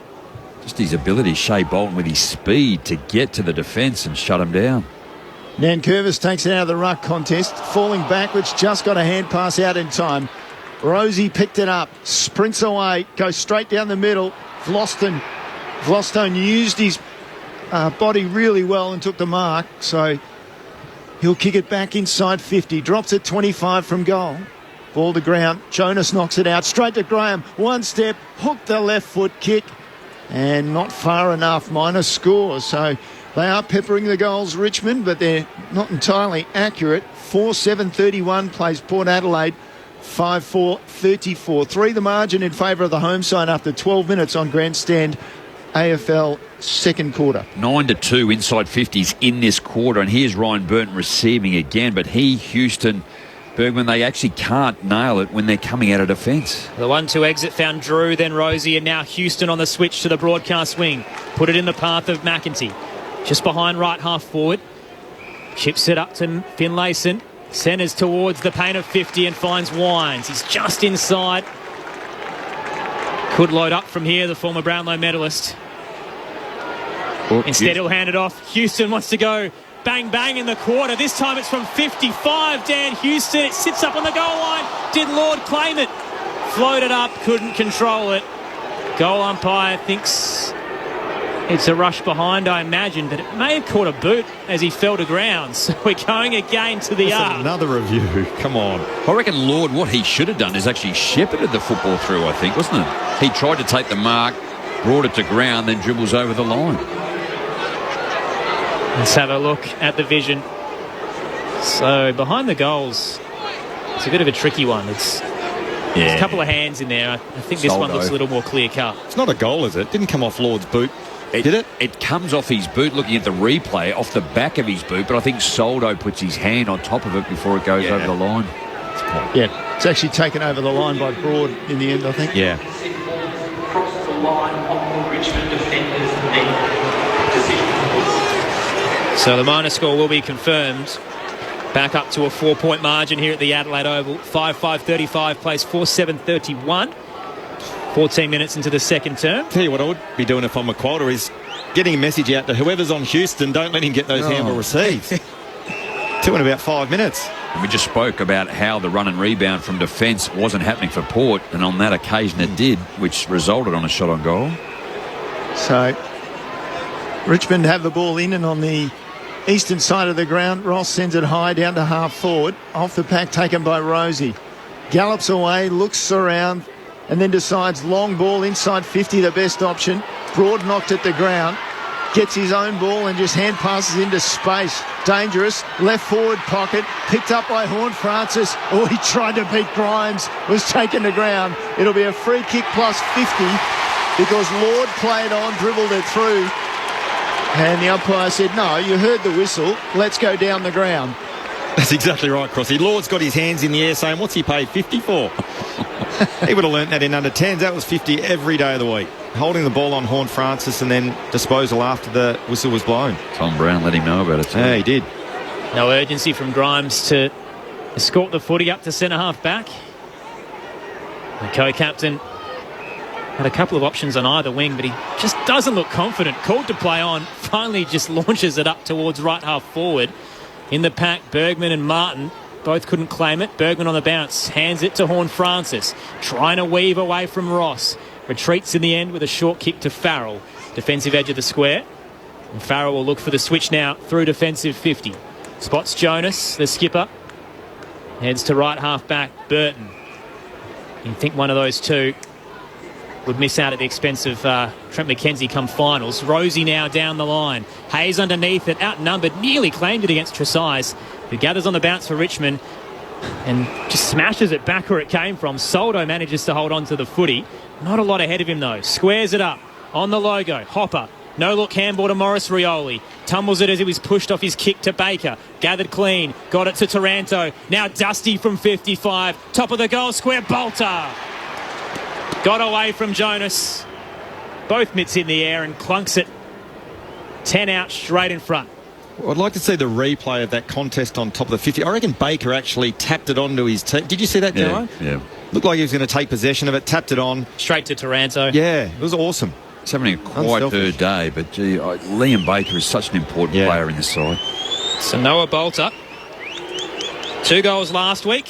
And has shanked it. Hitting the left-hand goalpost. Almost Joe Danaher-esque from yesterday. Minor score for Richmond. 3-point margin once again. Port 5-5-35. Richmond 4-8-32. As we approach time on in the second term at Adelaide Oval. Is he a left footer? He's missed 2 absolute sitters. One in the first and just that one. So Burton played on, gave it to Aaliyah, got it back, down to half forward now for Port Adelaide. Dow off the pack, takes it, trying to push off one. Got a hand pass to Nankervis, who put Taranto under pressure, who put Nankervis under pressure with a hand pass. Then he went short. They got away with it. Nankervis has got it again, dropped it to Ruckman, gave it to Graham, and then finally out to Broad, wider hand pass, found Tresize. He kicked down the line, turned it over. Pressure got to them in the end. And Dersma has the ball in his hands on centre wing. One of the few times from Port Adelaide, Crossy, they've been able to cause that turnover through multiple efforts and pressure. Dersma to Farrell, now called to play on. He'll take a bounce into the square. No, this is not good. Nothing really on the broadcast wing for him. In the end, he finally spots Wines. Long, high ball. Just dropped in time as Ross was closing down. Wines takes the mark. Turns, puts it in the right forward pocket. Good body work from Evans, who bounces off Young. And takes the mark, 25 out.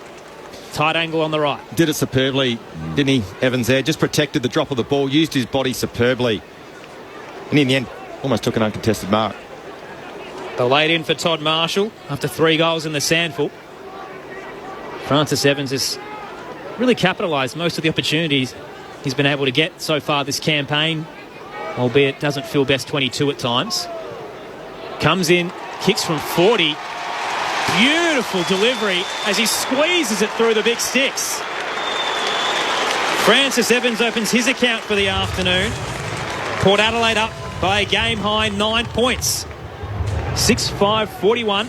Richmond 4-8-32. 19 minutes into the second term. Jack Paqueta on the boundary. Some pretty funny scenes down here. Richmond's Ivan Soldo has come off with a broken shoelace, but they don't have any spare boots for the big man down here. So the Richmond trainer has had to bolt 200 metres around to the Tigers' rooms to go and get some spare boots for him. Well, I'll tell you what, Francis Evans, I reckon he's one of those players at Port Adelaide that flies under the radar a bit. If my memory serves me right, I reckon he kicked 5 against Adelaide, was that right? 4 or 5, and I reckon he got dropped the following week. Yes, which I sort of scratching my head around. But he kicked 4. But what he does do, he finds the foot. He doesn't have electrifying speed and apply that pressure to the opposition defenders. But what he does do is hit the scoreboard, as we saw on that occasion. So 9 the margin in favour of Port Adelaide. Ball in the middle. Richmond takes it away. Down to half forward. Picked up by Taranto. Got it to Graham with a hand pass. And then he went back to Bolton into the scoreboard pocket with his kick. Looking for the lead of Bolter. We got up and he got hands to it. And Aaliyah was probably lucky not to have offended with a little push in the back initially. It's gone over the boundary line. We'll get a throw in. 25 around from the goals. 194 centimetre, 105 kilo Noah Bolter too. So, I mean, I like what he offers up forward, but I think what you're going to balance out, you've already seen today, just his ability or inability to be able to kick from short distances. Boundary throw-in sits up a little bit. It's quite shallow. Now Curvis charges in. Tapped it down, but Drew was waiting. Hands it off to Burton. Port Adelaide get the exit to the outer side. Finlayson may have been held. He certainly asked for the free kick. It trickles past him to Tom Brown. Hands it to Vlostone. Little 1-2 with Tyler Young. Over the top for Richmond. Bursting across. Doubted well in traffic to get it back to Brown. Blind turn away from Willie Rioli. These youngsters certainly showing some skill. Into the 50 go Richmond. Bergman got a hand to it. At the back was Taranto though. Gathers, snaps from the scoreboard pocket and hits the right hand goalpost. Minor score for the Tigers again. 4-9-33. Plays 6-5-41. 21 minutes into the second term. I guess the ideal scenario up forward, Jamo, is Tom Lynch, maybe a Jacob Bauer and a Samson Ryan. But the latter two obviously not available at the moment. Well, they're lively. They've had plenty of opportunity. It's 12-5 inside 50s in this quarter too. And Tim Taranto's kicked 2 behinds in this quarter and 1 out in the full. Easy Mr. Bolton and also Bolter, as we always see highlighted. So they've got the ability to get in there. They just haven't finished. Farrell, Butters, Bergman, Rioli, then to Wines, and now finally a hand pass off to the running Rosie. A couple of defenders come at him, loses contact and loses the ball. Away comes Martin, shares it with Nankervis, then back to Martin, and he's running across the ground and kicking across the ground as well. Port Adelaide retain control through Banks on centre wing. Down he goes. Nice mark taken by Bauer. Inside 50 straight away to Bolter. Bolter says, I don't want to kick at goal. I'll go short inside. And Bolton ran down and received. And he's able now to play on, having taken the mark. High kick towards goal. Met the wrong side of the ball and kicked a minus score. Well, they did everything but kick the goal, Richmond, and they've done that a few times. They've moved along to 4-10-34, trailing Port Adelaide. 6-5-41 after 22 minutes, second quarter on Grandstand AFL. I think Richmond are playing well, but Port Adelaide are finding themselves in front who aren't playing well at the moment. Porter on the charge at the moment, off the exit, got a free kick, took the advantage, now in the centre square. Little 1-2, Rosie combining with Wines into the 50. Look for Horn Francis, slipped through his hands, but then becomes the tackler. Excellent second effort to hold things up. 35 out, slight angle to the left. Well, the inside 50s currently this quarter 13 to Richmond for 1 goal 6. Port Adelaide 6 inside 50s for 2 goals 2. So once again, their efficiency keeping him in this contest, the power. Soldo tapped it behind his head to Taranto. Brilliant exit. Found Bolter just wide of the logo. Played on, didn't realise he had some danger around him, so had to force the handball to Baker, who's charging onto it, paddled it to his advantage, but then left it behind on the second go, as did Boak. He's caught in a tackle and his knees almost twisted a little bit as he went to ground. He threw his head back in a bit of pain, Travis Boak, and just wait to see how he goes as he gets up off this contest. Looks to be all right. The veteran midfielder, tossed up. Soldo tried to kick it out of the air there and has actually kicked Sam Hayes, but the whistle will be for a holding free kick Port Adelaide's way. McEntee gives it off. Rosie dinks it up to right half forward. He was trying to get it to Finlayson, but the big fist coming across from Tyler Young forces a boundary throw in. It's Port by 7 points. Still 4.5 to play in this second term at the Adelaide Oval. So just reminding people that Port Adelaide are going into a final series and Richmond will not play finals, but it just doesn't look like a finals-like team at the moment. Port Adelaide, they're just being restricted by the younger Tigers. They go forward again. Port Adelaide just inside 50, picked up by Young, and he clears it back towards halfback. Coming through was Houston, almost took the mark, then bombed the ball long. Inside 50, Vlostone, brave, back with the flight. Flares straight away to the eastern side, having taken the mark. Morris Rioli says to Travis Boak, catch me if you can. He can't. 2 bounces down centre wing. Towards half forward finds Martin. He's 60 from goal, looks inside forward 50. Bolter on the lead, but he decides to go shorter. Couldn't find his man Baker. Port Adelaide clear it, but only briefly. Back to Martin. Dodges inside Pal Pepper. Sets it up 20 from goal. And coming late was Soldo. I thought at one stage 2 different Port Adelaide players were in position A, but Soldo came late and took it. And he's only 25 out and just slightly to the left. Dusty Martin is having some sort of game at the moment. 21 disposals, 86%. And is just setting Richmond up. And this is what's killing Port Adelaide. They just can't get back quick enough. No. So to the credit of Richmond, they're all over them. And you've highlighted it too. Just haven't been able to nail it on the scoreboard. Ivan Soldo, just his 8th game of the year. He's kicked 6 goals, 5. And Ruckman comes in, stabs at the ball, and just gets it inside the post. It was a close thing, but he's claimed the goal. And Richmond are fighting back. They're just trailing by 1 point now. 5-10-40 trailing Port Adelaide 6-5-41 on Grandstand AFL. Your experts Rod Jamieson and Josh Franco. And Jamie, you mentioned, as you said, Dustin Martin, 21 disposals, 86% disposal efficiency. He's only at 166 metres game, but to your point, he's just setting up so much play for the Tigers.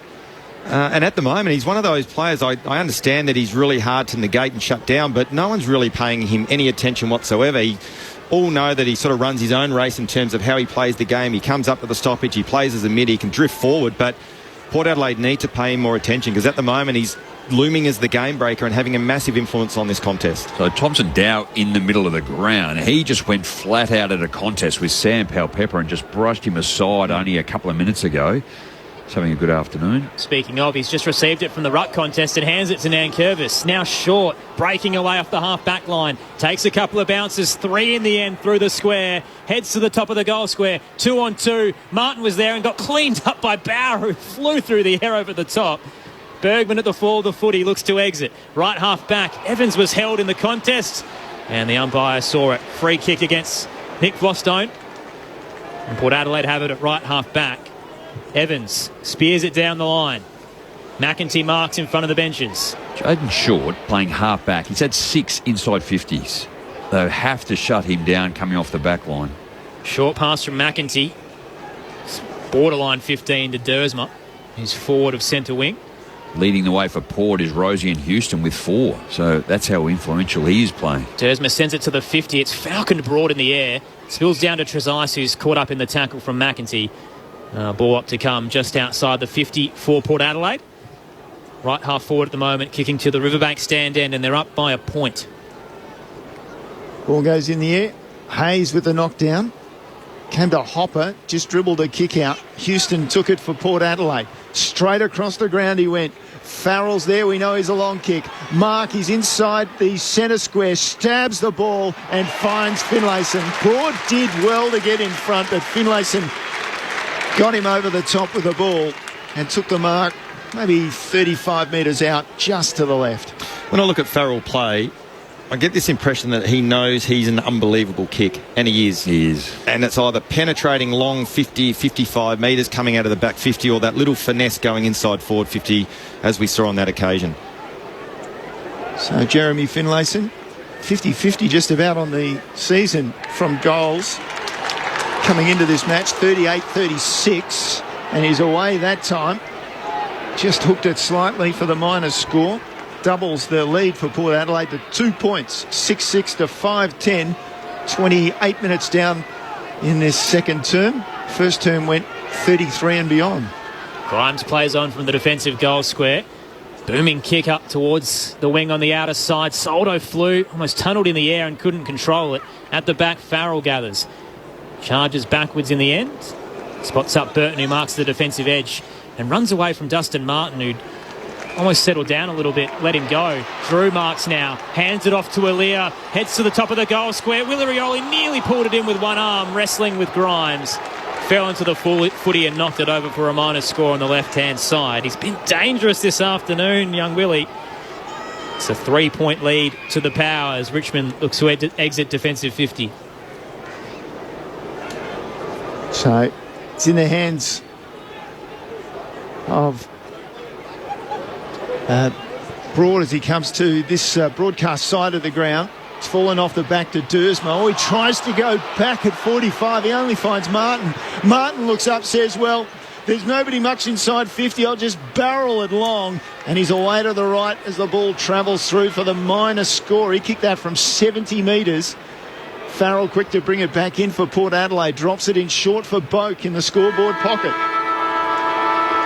And that'll do us for a half of footy at the Adelaide Oval. And what's been around that could have really been plenty at stake and a lot of excitement. It's at times been underwhelming, but Richmond have turned up to really inject some energy into this final day of the regular season. 2-point margin. Port Adelaide 6-7-43. Richmond 5-11-41. Goal scorers at half-time for the Power, 2 to Lord, singles to Evans, Rioli, Houston and Palpepper. For the Tigers, 2 to Bolton, singles to Graham, Bauer and Soldo. There's plenty at stake here. Port Adelaide still fighting to lock away third position. They could lose it if they don't get the job done this afternoon, and then Melbourne win in the twilight fixture at the SCG. And Richmond, meanwhile, although they're looking ahead to the future and playing for a bit of pride, they're also, if there's some Giant supporters listening, there is a first-round pick at stake here. Richmond have obviously traded it away for Jacob Hopper. If they lose this afternoon, it's pick 6 for the Giants, and if they win, it moves back to pick 9. So there's a little bit at play in terms of this opening fixture here at the Adelaide Oval. Jamo, Josh, what did you make of it? Well, before on that, I heard this commentary on the way in as well. Since 1987, there's only been 4 first-round picks that have actually played in the premiership. So, again, I heard Alistair Clarkson talk about this. You know, yes, they're quality players, but it doesn't matter about getting it. So it's always around the integrity. You win, and you go out to win every time. If I didn't see the scoreboard right now, I would have felt that Richmond are up by 5 goals. Agreed. Like, they kicked 2 goals, 7 in that quarter, all over Port Adelaide. And late, yes, Port Adelaide started to come. They started to run the rebound, and Farrell, we spoke about how deliver and lace out Finlayson. But for me, it's just been all Richmond. Dusty Martin has been a superstar. We know he is. Jaden Short's run and rebound. The defence of Richmond have been tremendous. Tyler Young, Dylan Grimes quiet. Tresice really good. We know Vlosteny just that third man up or just gets off his player and goes over to help. On Broads, Dower. Banks has been good. Thompson Dow been really strong in the air. Hopper, Ross, Graham, they're just class when they get hold of the footy. Can Ken Hinkley afford a blast? Well, it's funny you say that, Crossy. That was one thing I was going to, flag. I don't know. And it's watching this game, I actually don't really know what to make of it. People may be listening think, what are you talking about? But Port Adelaide lead by 2 points. But again, I keep going back to those indicators of work rate and mentality. The contested possessions to half-time, plus 16 Richmond's way. Now, that's an absolute, smacking. That's not a small margin. If you double that, that's plus 32 for the game, which is huge. Tackle count even, probably indication that Port Adelaide haven't been in possession as much as Richmond. The inside 50, so it's plus 13 Richmond's way. So they've gone in 34 times for 5 goals, 11. This is probably the only thing I reckon that's keeping Port Adelaide in the game. They've gone inside 50 21 times for 13 shots, 6 goals, 7. The clearance count plus 3, yet Port Adelaide leads by 2 points. And you go back to, is it last time?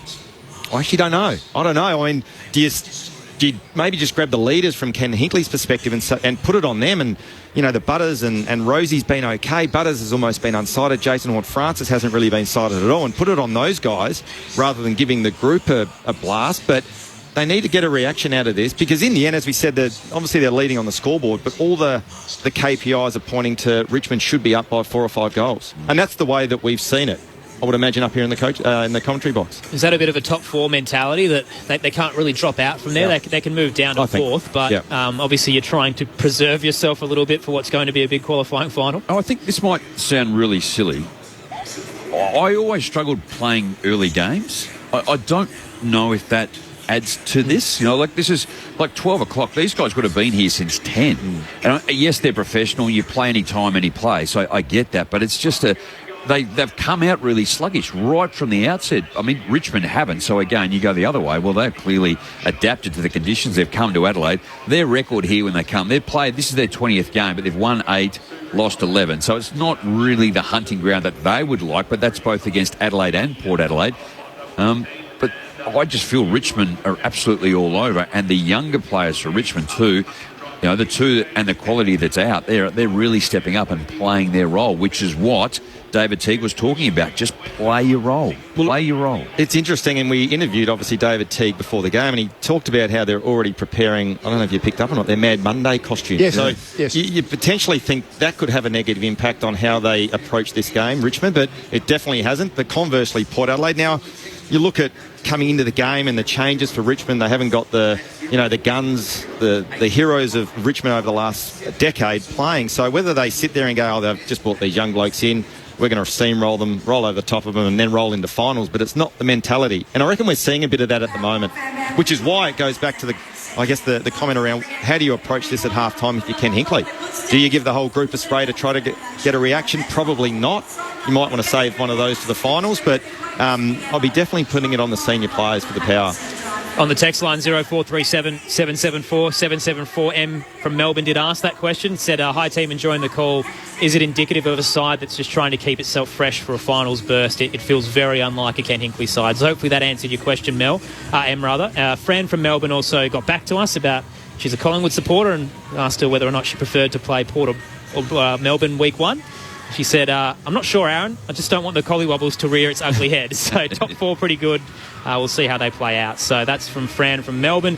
And Rachel's also asking the question about the score reviews that we've seen plenty of them across this round as a result of the incident last weekend. Rachel says, how long until we have team-initiated reviews like they have in cricket? And we discussed this a little bit on SA Grandstand about the captain's call and if that could come in. And I don't know about you, Jamo, but I think there's too much of a loophole there that it could be abused by captains if they want to set up defensively late in the game. They could ask for a score review when it's unneeded. So I don't really like it. No, every team will stretch the rules. If you give them something, they will stretch it as far as they possibly can. So you set up something, you feel it's in the best interest of the game, they'll work out a way to actually use it to their advantage. So NRL use it now. I think they get 2 calls, don't they, the captains? No, they only get the 1 captain's call. Do they? Across the match. But if they're successful, they can go again. They get again. So I think it was a match yesterday where there were 3 calls made in the first 20 minutes and everyone was successful. Yeah, okay. So maybe there's an opportunity to do it. Yeah. But it ultimately is just get the review right. And what we come off the back of last week was that once the football has come into play, the field umpires don't have the authority to shut the game down. Whereas if you look at other codes, not only in Australia but around the world, using ice hockey for an example, if it goes into the net, it looked like it hit the crossbar, they then play it on. But then once it gets reviewed, they just blow the whistle. They bring back 10 seconds or 15 seconds. So it's clearly a goal. Add the 10 seconds on, start again. And that's what we should be able to do in our code. Would it be fair to say that most of the reviews are either hit the post or touched? Yeah. So can't we get a sensor in the footy? Can't they develop technology that they get a sensor so that they... You do hear from time to time that they've been working on that sort of thing. And lasers as well, as they had like in the Women's World Cup. They had that as well, lasers, so that they knew exactly where everybody was. Flick an email to Andrew Dillon when he comes in and maybe he can find an answer for you. Was it the one that hit the little pinky? Who was that off? Tyler Young? Yeah, so that one there. So surely they can get something on the footy where they go, no, that's made contact. We don't have to waste time reviewing it. Or so the technology's there, but the clarity of what we're trying to seek, isn't it, to be definitive, is not there at the moment. Can you still make the football oval with all the technology in it? Yeah. Either way, they're being overly cautious this afternoon, as we've seen across the round, and it's caused a little bit of a delay, but we've got the right decisions. Well, you've got the authority to do it, so if it's there, you use it, and that's all I think what we're saying, isn't it, too? And if you go back to last week, all the goal umpire had to do was I think it's a behind, but let's review it, which he chose not to do. But even in this round now, they cannot kick out. Yep. Is that right? Straight away that's now? Right. That's right. So they've made the change. Well, they can't kick out if there's a request for a review or whatever. The change is there's a second ARC official now who can actually talk to the field umpires in their ears and tell them to stop if they think something isn't looking right from their vision. So an extra person on hand, essentially. But even that one last week, and that's where I sort of feel for the umpire, because he was absolutely definitive, wasn't he? Yep. He was signalling a point or whatever it was, a behind, hitting the post almost as the ball crossed the line. But you saw there were 2 Sydney players, and I can't recall the other. Mills Mills, and it's his left hand that hits the post. Yeah. He said, I think the umpire said, I heard it hit the post. Yeah. Yeah. Which I think in a crowd of 45,000 is kind of interesting too. But anyway. We're 8 days on and it still dominates the discussion, doesn't it? Here at the Adelaide Oval, Port up by 2 points, 6-7-43 to the Tigers, 5-11-41. Still to come today, Sydney and Melbourne at the SCG. Plenty at stake for both those sides in terms of top 8 positioning. And then Carlton and GWS, a massive game to conclude the regular season, especially if you're a Western Bulldogs fan. I think you'll be cheering for the Blues at the Docklands later today. So plenty to come still on Grandstand AFL. We'll run through some more of your texts and what's happening around the country in a moment. But for now, on ABC Radio, Sport Digital and the ABC Listen app, let's get the latest from the ABC Newsroom.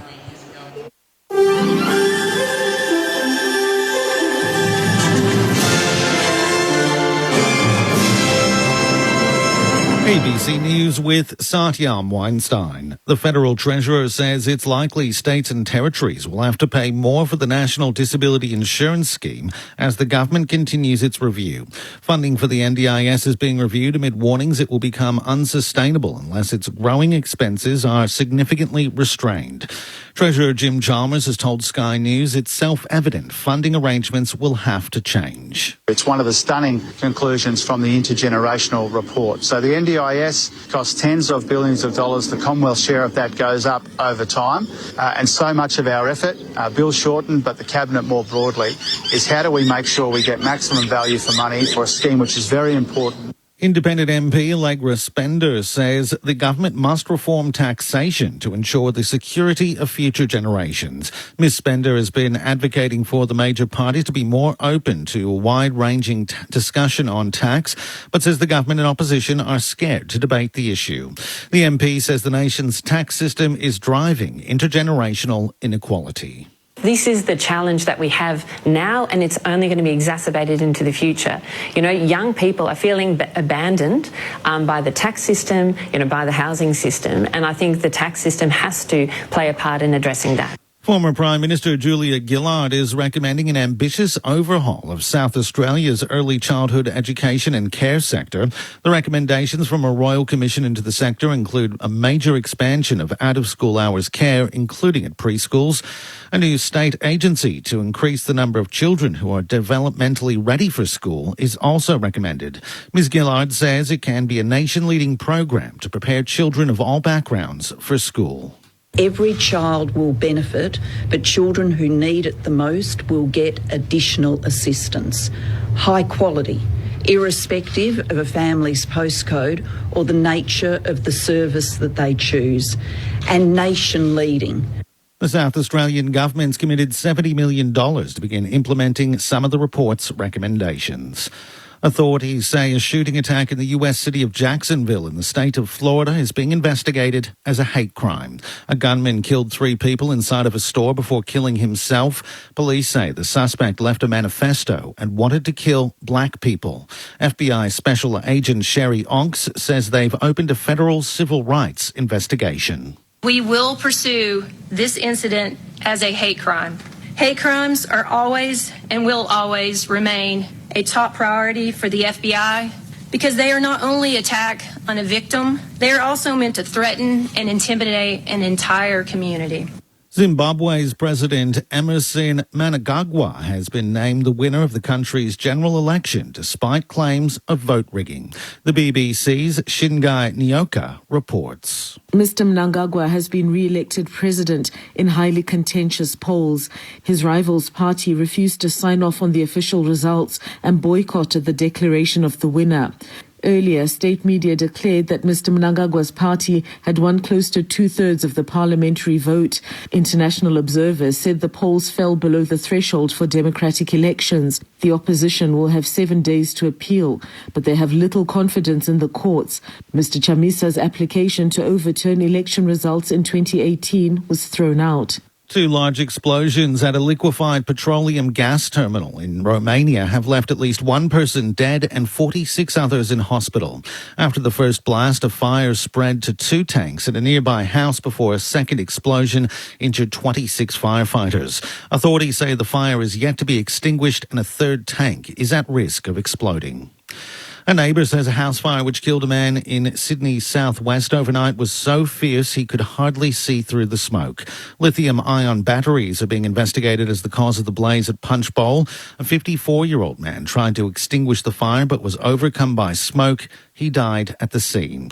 This neighbour says he ran into the home but couldn't find the man.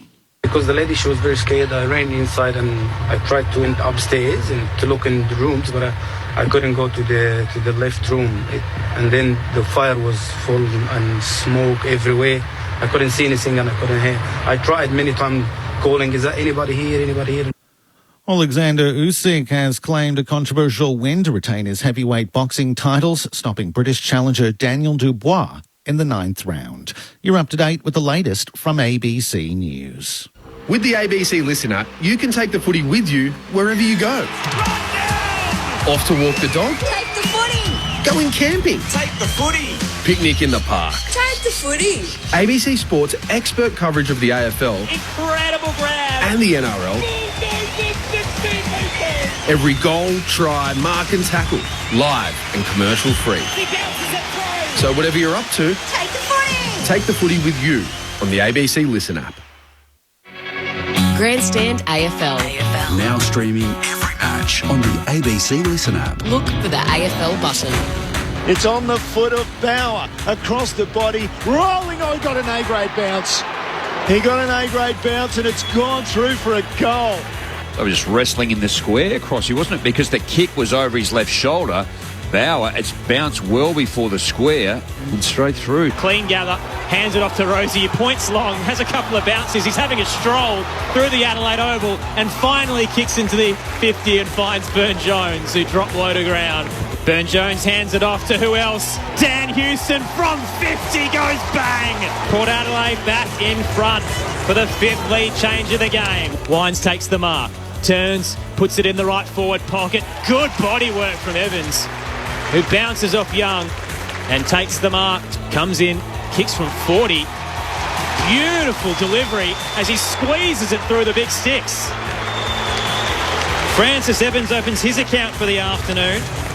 Port Adelaide up by a game-high 9 points. The 2023 AFL season. On radio ABC Sport Digital. and now streaming on the ABC Listen app. 2-point game here at the Adelaide Oval. Port with the thinnest of leads, 6-7-43 to Richmond's 5-11-41. The Tigers with plenty of the footy, really up for the fight this afternoon, but just inaccurate in front of goals, and it's costing them the win at the moment, albeit we still have a half of footy to come, and there's plenty at stake. If Port Adelaide lose, they could drop to 4th. It obviously impacts the qualifying finals still to come. Melbourne plays Sydney in the twilight fixture, and then Carlton and GWS later today.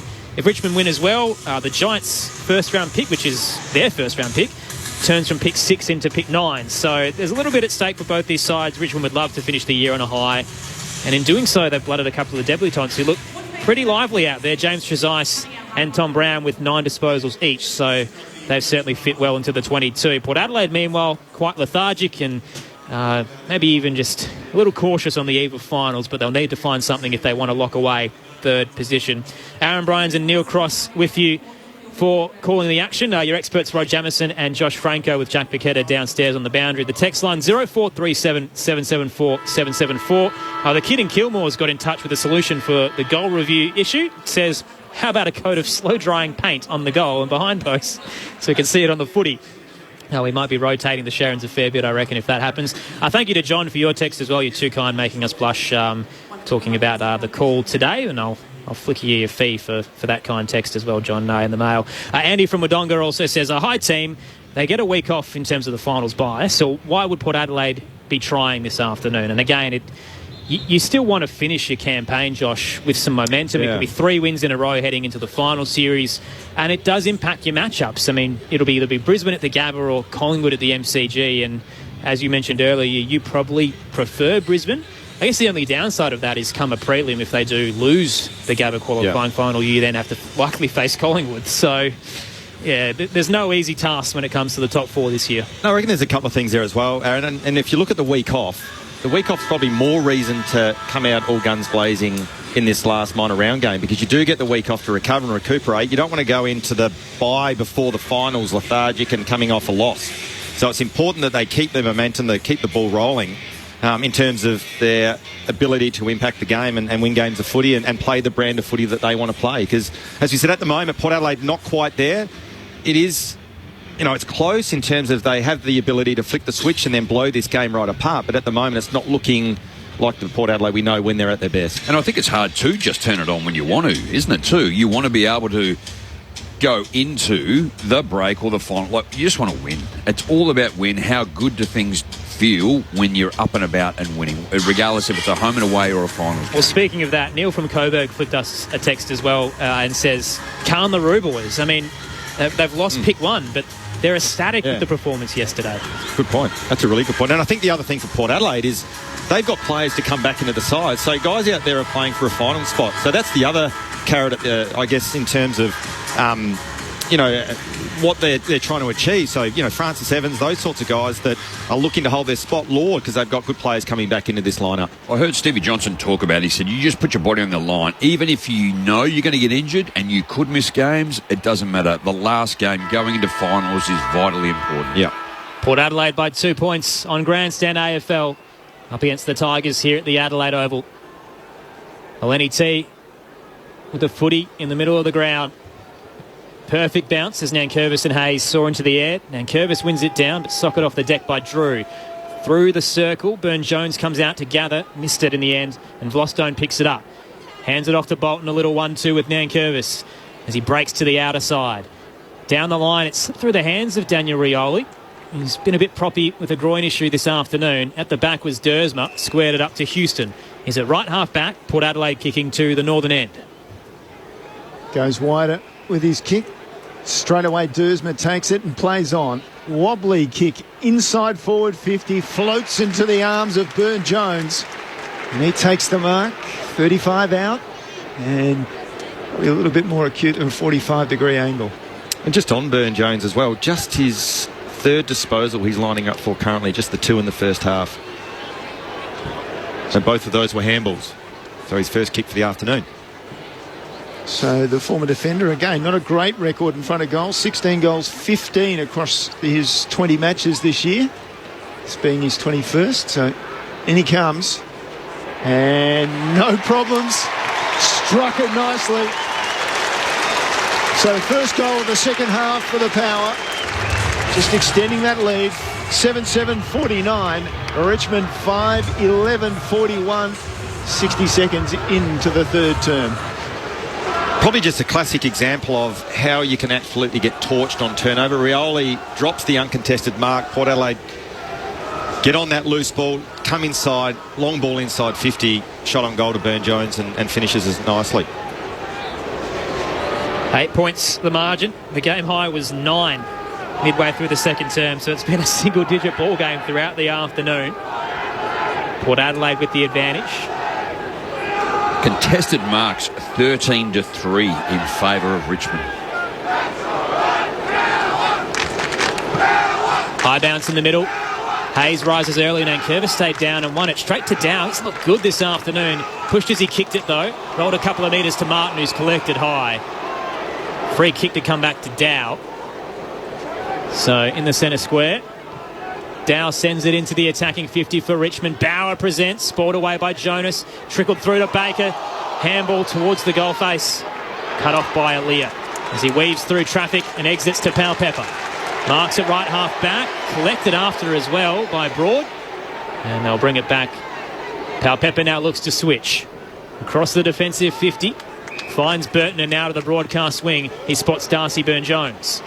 Or 2 grabs and then lost it under pressure from Grimes. Took it away from him. Forward hand pass to Bolton. Over the top, he went to Bolter. Bolter looks inside 50, places it into the path of Baker, but well away from him. Jonas over the ball. Baker with the pressure. Forces a ball up. There was an opportunity there for the Tigers, but Bolter's kick just wasn't on target. And a great come forward from Grimes, wasn't it? Left Lord is a direct opponent. Come forward, influence that contest with Burn-Jones and create the rebound. So tossed up. Hayes from behind won it down, but he had an arm over the shoulder of Nankervis, and the free kick is paid. The co-captain will go back from 20 out, 45-degree angle to the right. A chance to answer back for Richmond. They break your heart, those ruck infringements inside your D50, if you're Port Adelaide coaching staff's point of view. Just a little bit sloppy, reckless from Sam Hayes. And if you're caught out of position, which ruckman can be a lot of the time, you just can't give away a free kick. Toby Nankervis, one of the 11 Premiership Tigers out there this afternoon. Short approach and kicks it straight to the right-hand goalpost.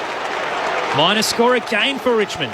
5-12-42 to Port Adelaide 7-7-49. 4 minutes into the third term on Grandstand AFL. To be fair as well, like half the time boundary thrown or ball, you don't know which way it's actually going to go. So Burton's short kick, gee, it was just marked by Butters, but it was Butterfingers. So he's taken it 40 out, virtually straight in front. Goes out to the point of the square at right half back, finds Bergman. His kick smothered off the mark by Baker. Wasn't a great kick anyway. Now he receives a hand pass from Dersma, then Horne-Francis. All of that under pressure. Off to Jonas. Back he goes to Dersma off the inside of his boot under pressure. Smothered by Burton back there. Hand pass back to Alia. Missed him. In comes Rioli. Shut the gate. Daniel Rioli runs through and kicks the goal. Oh, Port Adelaide punished. And Richmond, well, they get finally some reward for effort. 6-12-48, they trail by a point. Port Adelaide 7-7-49, 5 minutes into the third term on Grandstand AFL. Well, that passage of play sums up Port Adelaide, and I think we said at half-time, if you're listening to the call, Port Adelaide is still leading by a point, but they have no right to be leading this contest. No. And again, on that occasion, just the decision of Dersma, or probably more importantly, the pressure from Richmond just forced that turnover, and they were able to capitalise through their speed ahead of the ball. Richmond, they want to come through the middle, but Port Adelaide want to continue to transition. I believe Port Adelaide are at their worst when they continue to transition the football across it rather than going forward. And today, for whatever reason, they are certainly off with their disposal efficiency, and it's cost them many a times, but Richmond have just kicked a lot of points. Thoughts of Rod Jamieson, Josh Franco, your experts. Port by a point in the middle. Nankervis gathers, gave it off towards Broad. In a bit of traffic, gave it over the top to Dow. Now Ross, a little bit of a fumble under pressure from McEntee, and Pal Pepper swarms. Gathers at right half back. Long ball through centre wing on the outer side. Finlayson's outnumbered and just shepherded as the ball trickles over the boundary line in front of the Jack Odie stand. 6-12-48 the Tigers, 7-7-49 the Power. Still to come, the Swans and the D's and the Blues and the Giants. And one player that needs to start imposing himself on the game from Port Adelaide's point of view is Horne-Francis, just the 6 disposals. Ross off the pack. Gave it to Torrano, slipped it to Hopper, former GWS teammates, now Tigers teammates. Dow was involved again, gave it to Nankervis, finally a bit of space. Kicks it long towards half forward. Bolter got rid of Alia, couldn't take the mark. Alia comes back, hand pass into space, turned it over. Ross gave it over the top to Bolter. At half forward off the left foot. Wobbly old kick, bounces off a couple of bodies up in the air. Baker knocks it down. Jonas puts his head over the ball, takes possession, caught in a tackle, forced the ball up inside 50 Richmond. And the other thing from Port Adelaide's point of view as well is just the amount of time they fumbled the ball today. Even on that occasion, Jonas just wasn't clean at ground level and invites the pressure from Richmond. Tossed up, Richmond's attacking 50. Nankervis down to Martin, breaks away from a couple of tacklers, put it in the path of Baker, but just had too much force, socketed over the boundary line, but it's coming back anyway for a throw. So Port Adelaide's free kick, right back pocket, kicking to the northern end. They move it quickly as well. Well, they tried to at least. Dersma to Farrell, but he's called back. So master of the bow and arrow, Xavier Dersma. Defensive 50 for the Power. Looking for a bit of a spark. Oh, wow. That's not going to be it. He shanked it along the boundary line. It's just stayed in the field of play. On the bounce, Ross sends it back where it came from. Launching, Danarioli in amongst it, and Tim Taranto couldn't control it. Hopper there front and square, couldn't gather. Horne-Francis could, arches the back and charges through the outer wing. Handball over the top to Drew, now out towards Rosie through the logo, racing away from board. Rosie darting and weaving, he dances around the premiership defender, gives it off to Pal Pepper, into the 50. Willarioli kept out of it by Grimes, but there's a free kick going his way for the hold And Willie Rioli will receive it. 35 out, 45-degree angle to the right. A chance for Willie Rioli to kick his second of the afternoon. You still need to allow the defence or the opposition to apply pressure. Like, if someone's going to kick, you can come over and hip and shoulder and tackle. Because they do that, that player goes to ground. The free goes down. I just think it's one of the softer decisions within the game in recent time. So Willie Rioli, I feel like he's been everywhere this afternoon. Starts on the pain of 50, heads for home, starts right and doesn't come back. Minor score, Port Adelaide up by 2 points. 7-8-50, plays 6-12-48. 9 minutes into the third term on Grandstand AFL. Great to have you with us. Richmond moving the ball from the back. Grimes has it. Still inside defensive 50, close to the boundary line at right half back. Comes this broadcast side. Down the line and high. Jones comes to the front, powers it away for Port Adelaide. Just bounces well for them too. McEntee off to Rosie. Inside forward 50 and out on the full. You won't see that often.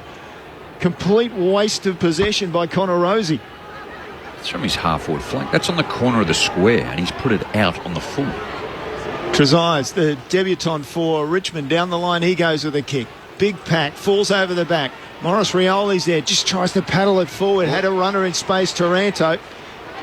Jones took it for Port Adelaide to Rosie, and now Drew, and then a forward 45-degree hand pass found Butters. Butters gave it to Farrell. This is a 9-iron for him. He's 45-50 out, and the ball touched off the hands of Willie Rioli in the goal square in battle with Trezise and through for the minor score. I think we'll go down to Jack shortly too. Morris Rioli's busted out of that pack and I think he's in a bit of trouble. I think he's done a hammy. Blostone, meanwhile, exits out of defensive 50 to Graham through the broadcast wing. Packer waits forward to the logo. Lockie Jones lost it in the air. Went to ground. Bolton's there for Richmond.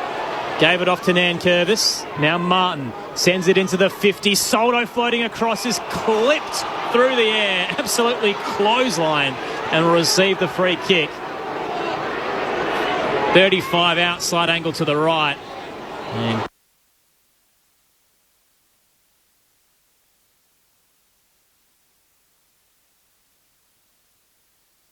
step into the heart of creativity on ABC iView. A place to embrace a national treasure with Inside the Sydney Opera House. Opening nights are always stressful. It's ridiculous how emotional it makes me. We just need to make sure we get it right. And enjoy artworks, Last Night of the Proms, Knowing the Score, and so much more. Do you expect to be that mood? I didn't. Your heart's desire in arts, music, and culture. It is magic. All streaming for free on ABC iView. There's a bigger picture to be found, a wider viewpoint. They've got There's it to more than Houston. one side Flares to every wide story. to the eastern side. Taken by Dersma. Dersma takes the mark and then flares it again down the line towards Burne-Jones. He took the mark outside 50, chips it short inside 50. Finlayson with the mark a metre inside the boundary line and about 40 out. And how often do you see it when you miss an easy shot on goal, the transition from the opposition, obviously in this case Port Adelaide, through the middle of the ground. Good use of the ball by foot. And Finlayson looks like he's in a line-up for the snap. Probably kicking from about 45 metres. Tyler Young's on the man on the mark. He's in a bit of trouble. Around on the left foot, and he got distance almost to the line. Punched back into play, 25 from goal. Butters, mid-air, kicked it over the shoulder, and in the pocket, easy mark taken by Ross. So scoreboard pocket for Richmond. He's going to go to the eastern side. He drops it in short. A mark there taken by Vlostone, who played on immediately. apologies to those who just lost us momentarily, but it is a 2-point margin after Jaden Short had a running shot on goal for the minor score.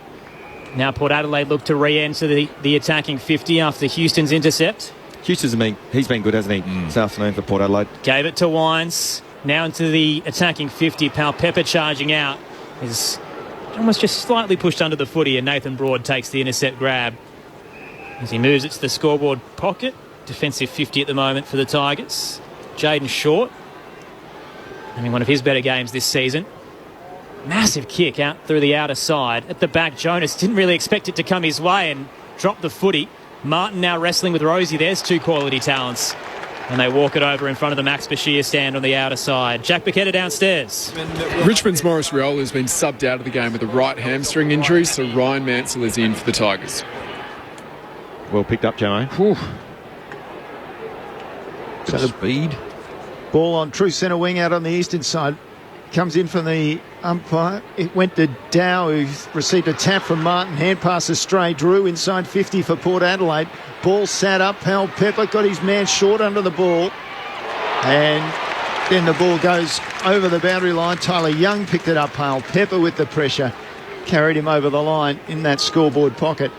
Probably the first time as well Port Adelaide have been able to generate repeat inside 50s and get the ball played in their front half for the last sort of 4 or 5 minutes. Toss back into play. Soldo pushed into the ruck tap. Finlayson begging for a free kick as it rolls to the boundary line, but it was his fault. Butters gathers, got it back towards Bergman. Now Wines heads for the goals, but poor kick out on the full in front of the scoreboard. So Richmond to receive it once again in the left back pocket. They're down by 2. It's been a close game, but not really an impressive one in terms of skills here at the Adelaide Oval. So Richmond go out the eastern side. It's off the hands of the pack and then over the boundary line at left half forward. So Bolton's down here, Crossy, just yelling out to his defence to say it should have come out to this side of the ground, which is the western side of the ground here at Adelaide Oval. Ball comes back in. Soldo against Wines. Soldo got rid of Wines, went after the ball, tapped it to Baker. They went back. Short's got the ball in hand. 1 bounce, 2. Left hand and then right hand, if you don't mind. Inboard with a hand pass to Martin. Skims a low ball into the centre square. Perhaps not the best choice. Wasn't a great kick in the end. Dow makes a tackle, though, to hold up Houston. And at the front end of the square, we'll get a ball up for Port Adelaide. Aaron Bryans, Neil Cross, Rod Jamieson, Josh Franco with you.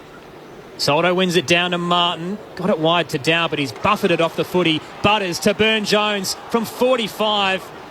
Right off a major, but couldn't quite finish. Another minor score. Port Adelaide up by 3 points. 7-10-52. Plays 6-13-49. Ryan Mansell gets set to make his way onto the Adelaide Oval. 13-23 combined goals and behinds. Tyler Young bringing the ball in and long, and Alier takes a strong pack mark. Used his body well there, Crossy, didn't he, Alier? Just the initial contact, then took an uncontested mark. Inside 50 with his kick, and Soldo comes across the front of the pack, dropped what he should have taken, really. Cleared away, and fortuitously by Tom Brown, he's found Baker at half forward. Alier on the mark, just holds him up. Baker down the line near the interchange gates. Bolter with the mark. Looks inside. There's nothing there. So he handballs shorter to Taranto. Puts his foot into the ball. Inside 50. Burton got rid of Daniel Rioli. Couldn't take the mark. Handballed off. Butters straight into the corridor. And Evans will take it. Spots McEntee on the outer wing. Hits him just behind the logo. McEntee continues to move it down the line. Finlayson presents too far out to score. He marks and then squares it up to Rosie. Calling for some options. Richmond, meanwhile, have zoned off ahead. On the 45, finds Butters close to the boundary line. Zach Butters with disposal 17 coming up. Hasn't really imposed himself on this game like we expected. Finds Wines. Now into the 50. His target Torn Francis at the back was Pal Pepper. Bounced off his bootlaces to Evans. Caught in a tackle. Kicks it up to the top of the goal square. Rioli launched but couldn't quite get underneath the footy. Broad stayed down and here come Richmond. Gives it off to Vlostone. Launches it through the spine. Nankervis knocked it down. Charging through is Daniel Rioli. Empty attacking 50. No one there. Caught in the tackle. Dropped it against Rosie. Whistle stays away. And then a holding free kick will go back to Daniel Rioli.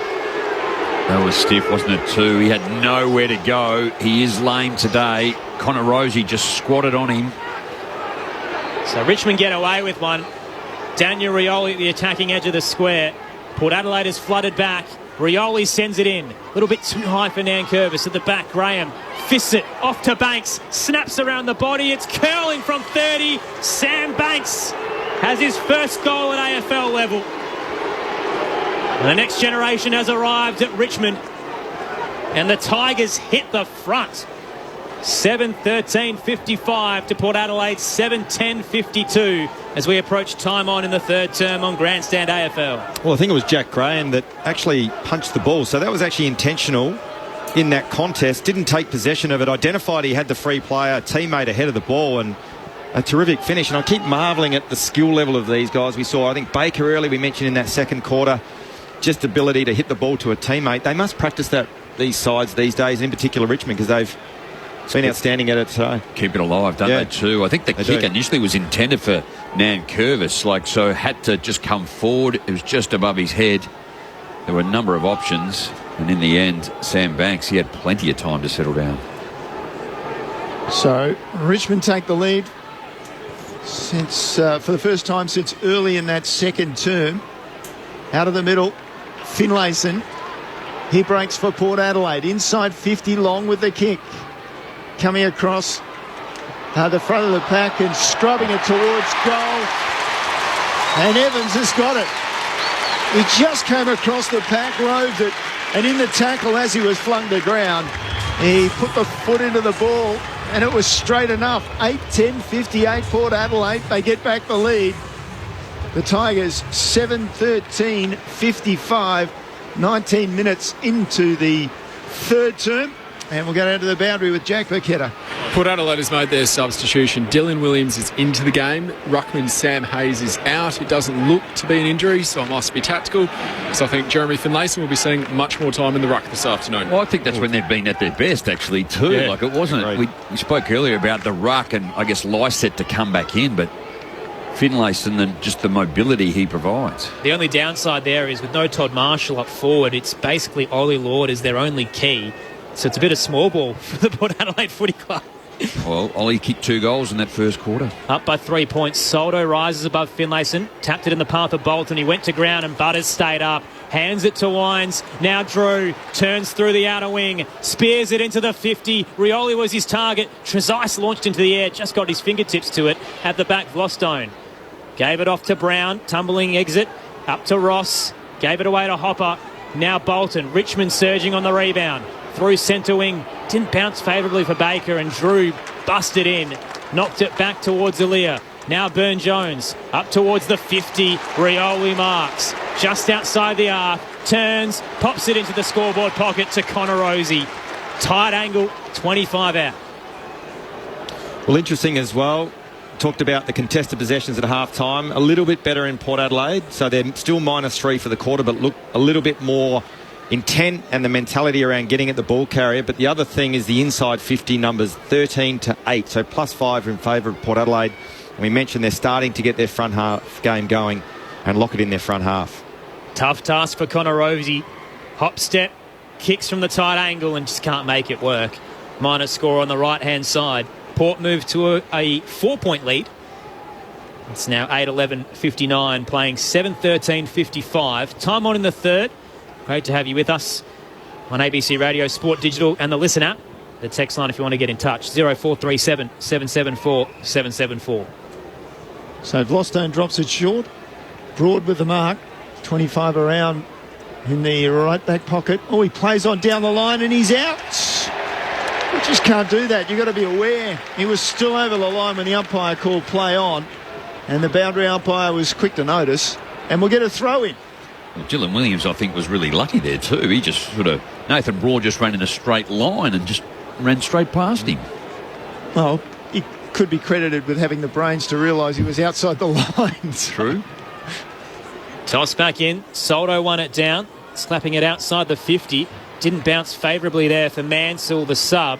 Dersmond managed to get it back to Butters. Kicks around the body, a hit and hope, and it's worked. Floating into the arms of Horne-Francis. 40 out. Tight angle to the left. And Aaron, just going back to the Sam Hayes sub, if you've got a ruckman that's not getting his hand and giving his mid-first look at the ball, which he hasn't, so the hit-outs to this point in the game are 28-10 in favour of Richmond, and you're not touching the footy, you're at risk of being subbed out of the game, which Sam Hayes has been. Only useful on a big hot day, aren't they? Yeah. To get some shade from them. Jason Horne-Francis crosses the paint of 50. Beautiful kick as it's curling back. It went right to left to right and has hit the right-hand goalpost in the end. Looked like it was curling back for a major, and in the end, it's a minor score for the Power. They move to 8-12-60. Richmond 7-13-55. 5-point lead. for the Power. Short plays on, goes out to the eastern side and long. Aaliyah outpoints Bolter, takes the mark, drops the ball in short, very short. Lead up by Drew. And they're the contest on centre wing there with Aaliyah that Port were losing in the first half. Now they're starting to get a bit of ascendancy in that space of the game. Drew dropped it short again, so they're still outside 50 at right half forward. Butters with the mark. Just under 4 minutes remaining. Peering inside, forward 50. Drops it into the scoreboard pocket. Soldo comes across the pack, punches towards the boundary line. Horne-Francis picks it up immediately. Pushed across the line by Ross. On the text line, Jonah from Canberra says, what have you made of Jason Horne-Francis' overall game? It's been quite average. First half. Very average, yeah. I reckon he's just starting to get going a bit now, this quarter. I can't help but look at him. When I see him in the number 18, I think of David Granger. Soldo disposed of his opposing ruckman and gets the clearance for Richmond. Houston floating across, though, in the centre square. Will take the intercept. Port Adelaide will get another entry here. Just have the feeling Horne-Francis has the potential to break open the final series. Just needs a quarter. Yeah, that's completely fair. Takes over. Houston Aulia sends it into the attacking 50, juggling and marking Dersma. Got in front position. Nearly slipped away from him, but managed to cling on. 35 out, 45-degree angle to the left. I reckon if you go back to Horne-Francis's form line over the course of this season, he has been a slow starter in games. During a lot of the second halves, he started to impose himself in the contest and almost rip games apart in the second half. He doesn't seem to be, and doesn't, potentially grows into it, but he's not a big possession winner. He's more an impact player, which, as I said, I reckon he's just starting to have an influence now. It's the foundation of what could be a superstar. Yep. Xavier Dersma charges in. Plenty of momentum on the kick, but no accuracy. Minor score on the left-hand side. Put Adelaide up by a goal now. 8-13-61 to Richmond 7-13-55. Time on in the third term. Stays away. And inside 50s this quarter, 15-8 in favour of Port. 2-6. Yep. Dersma's first miss for the season, 5 goals straight before that. Ball comes in for Richmond. Aaliyah's going to send it back inside 50 again and high. Richmond with numbers. Punch to the front. Dow. Straight off to Broad. Broad under pressure from Horne-Francis. Took the ball away from him. Went to ground though. And Martin over the ball. Surely taken high. Yes, by just an overly aggressive approach from Byrne-Jones. Martin comes out to the broadcast side. Straight across the ground, finds Baker, picks it up. 2 Port Adelaide players trailing him. Down the line he goes, looking for Nankervis. It went to Graham. His head pass missed Vlostone, but coming through, towing it to himself, Gaelic style, was Baker. Down now at half forward, sends a wobbly ball inside 50. Aaliyah brought it to ground. Bolton came through, took it outside of the right boot. Such skill he normally has. Hits the wrong side of the ball, puts it out on the full. He'd normally eat them up, wouldn't he? He's kicked 2 goals, 3 and 1 out in the full today. He's just been so lively around goals, and we've been talking about Port Adelaide and how they've been a little off with their skills. He's just hit the wrong side of the ball on a few occasions. Boak brings it back in with a short pass to Rosie. Still in defensive 50 and called to play on. He heads to the outer wing. Lockie Jones sets himself. Got a bit of height on the launch, but couldn't take the mark. Goes again. Trezise caught him in the tackle. Drew picks it up. Got it to Bergman. Here come Port Adelaide. Now Boak bounces through centre wing. Doesn't quite have the acceleration he used to have, but his kick is pretty good to Dylan Williams. He left it behind in the air. Young at the back. Tumbles one out towards Hopper. He's caught in the Drew tackle. Port Adelaide will get another chance. Willie Rioli thrusts a handball forward, but Vlostone was waiting back. Tackles him and he drops the footy. Martin the same. Held up in front of the Gavin Wanganeen stand, and we'll get a ball up right half forward for Port Adelaide. Fans getting a little restless. It's a close game. 6 points the margin the way of the home side. Both sides have been fumbly too. Just that handball, Willie Rioli was just one in the air. No one was under it. Boak out of traffic, just got ball to boot inside 50. Ball rolls out. So we'll get a throw in about 35 around from the goal face. Power fans, this is not the way they saw this afternoon unfolding. No. They just thought, well, warm-up game going into the finals. I'm sure mentally that's what maybe a couple of Port Adelaide players thought too. As the ball comes back into play, Lord from behind, Nankervis had the best of it. Down to Graham. Released the kick outside 50. Mansell, who's on, just couldn't get possession, but he follows up. Willie Rioli on the ground, had to release it. He's on the ground again. Still the ball won't come free. Bobbling around on the ground, and then suddenly it comes up. Drew just went for space. Nankervis had it. He released a hand pass. Wait on the umpire. They've picked up a free kick. And off the ball, maybe Butters, or is it no? It'll go to Willie Rioli. Nankervis pinged for holding the ball, I think. He's not in good shape either, Crossy. Zach Butters on his haunches. Yep. A bit slow to get up. And a trainer's gone to him. Meanwhile, it won't be Willie Rioli. See, that's why I said I think Horn Francis has got the ball now. And I really do have, out of all that, no clear definition of why. Siren goes. Will this count? It was a huge kick by Farrell, who'd received the hand pass. The umpire says what? What are they called? They're waiting. They're going to speak. No. Has to be a score review, doesn't it? Lenny's down there No going, goal. no score. So no goal was a ruling. Don't they review that? Farrell had kicked it after the siren, according to the umpires, and the answer is, Josh, clearly no. No. I think it's the right call, though. Yeah. So after all that, three-quarter time at the Adelaide Oval in a game that Port Adelaide is not cruising through, but they do lead. It's 8-13, 61 for Port at three-quarter time. Richmond, 7-13, 55. There's plenty happening. They were so worried they blew the siren twice.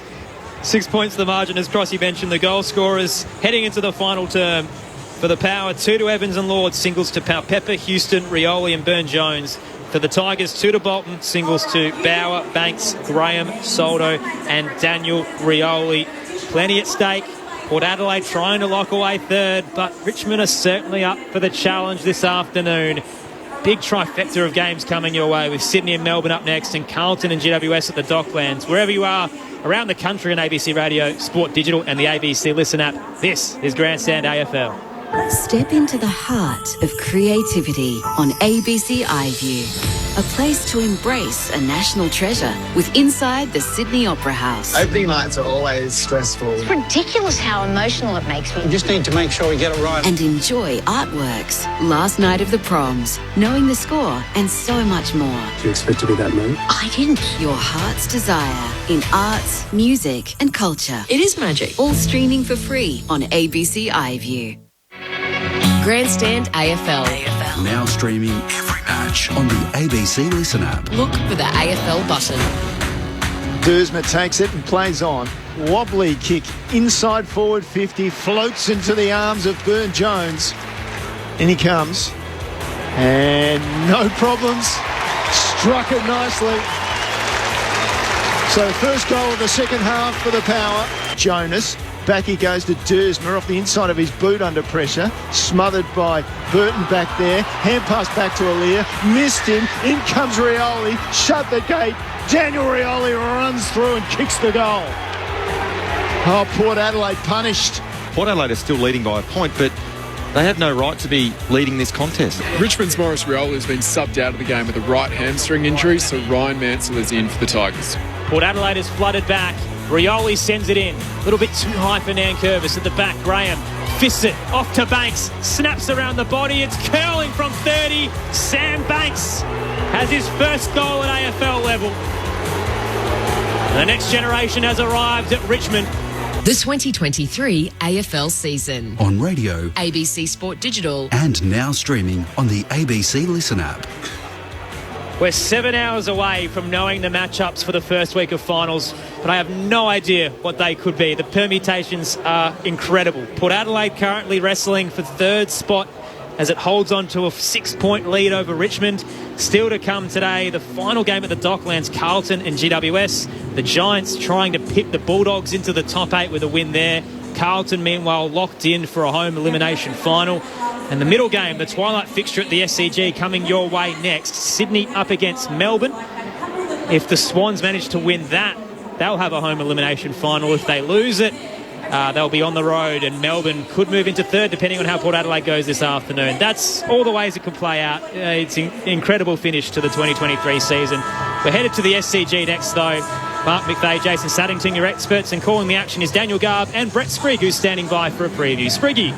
G'day, Aaron. Well, pending what happens there may yet be a higher spot for Melbourne to play for, albeit third position means they'll play their qualifying final outside Victoria, so there is that to consider. But ultimately, it's all on here for the Sydney Swans, as you mentioned. They secured their place in the 8 under dubious circumstances last week, you may have heard, but today they can lock in a home final and still a chance they could face the Giants. Of course, that's to be worked out later on, but it's really as simple as that for the home side. Win and come back here in a fortnight to begin what appeared several weeks ago an unlikely September campaign. Some important team news though. Tom Papley is out. He had a hamstring tightness during the week off the back of last week's game. He will miss. Ryan Clark comes in. The Swans welcome back Joel Amati from a hamstring concern of his own, and the sub today is Aaron Francis. The D's welcome back Bailey Fritsch for the first time in 7 weeks. Sub for them is Buddy Laurie, and not forgetting the farewell for Lance Buddy Franklin. He'll complete a lap of honour at half time. It'll be a special moment for once-in-a-generation player.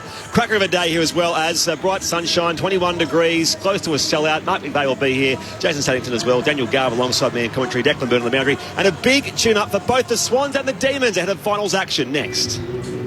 Looking forward to it, Spriggy. What a trifecta of games we've got on Grandstand AFL this Sunday. Jammo, you're a little worried about the Swans now with Tom Papley out. Well, no, I actually went with Melbourne anyway, so I'm happy with that. And just to declare even further, I think Carlton will do the job on GWS. You are the master tipper here in South Australia. You're dominating the ABC Adelaide competition, so your word is gospel right now. Well, I did pick the Gold Coast yesterday, so I was a little surprised with that. So brought under the Kangaroos to go into summer. It's funny how clubs use hamstring tightness. Papley got subbed out of the game last week against Adelaide here at Adelaide Oval, so there must be a strain there, or there's absolute no risk policy. Maybe it's that, who knows. Well, even missing today, like Dion Prestia, I thought, why wasn't he playing? And they've just gone soreness. So the human meatball is a little bit sore. It hasn't hurt the Tigers. They're looking good at the moment. Down by 6 though. Well, how do you see this playing out? Yeah, well, that quarter too, we talked about, like, Port Adelaide were really all over Richmond. 49% time possession to 36. That last 10 minutes, 43% to 17. So they were in control. That last kick there, was it by Farrell, just disallowed. 3-quarter time break, 6 points lead to Port Adelaide. Great crowd in attendance as well. A poor bounce meets them to start the 4th term, it'll be recalled. Aaron Bryans, Neil Cross, Rod Jamison, Josh Franco with you. Port Adelaide in that third quarter got their front half game going as well. The inside 50s, they were +9. Sam Hayes has been subbed out as well. So Jeremy Finlayson in the ruck against Toby Nankervis. The Tiger won it down. Wrestling for position is Bolton and Butters. The Tiger one out. Bolton snaps it into the 50. Bounces through Bolter. At the back, Boak went to ground but left the footy behind. Gets another chance as he wrenches it away from Ross. Gave it to Houston. Long ball through the broadcast wing. 2-on-2 there. Brought to ground by Trezise. Free kick going Richmond's way though for a push. And Nathan Broad to receive it. Yeah, it was against Powell Pepper, I think. Just a little bit overzealous in that marking contest. He's played well today, Nathan Broad.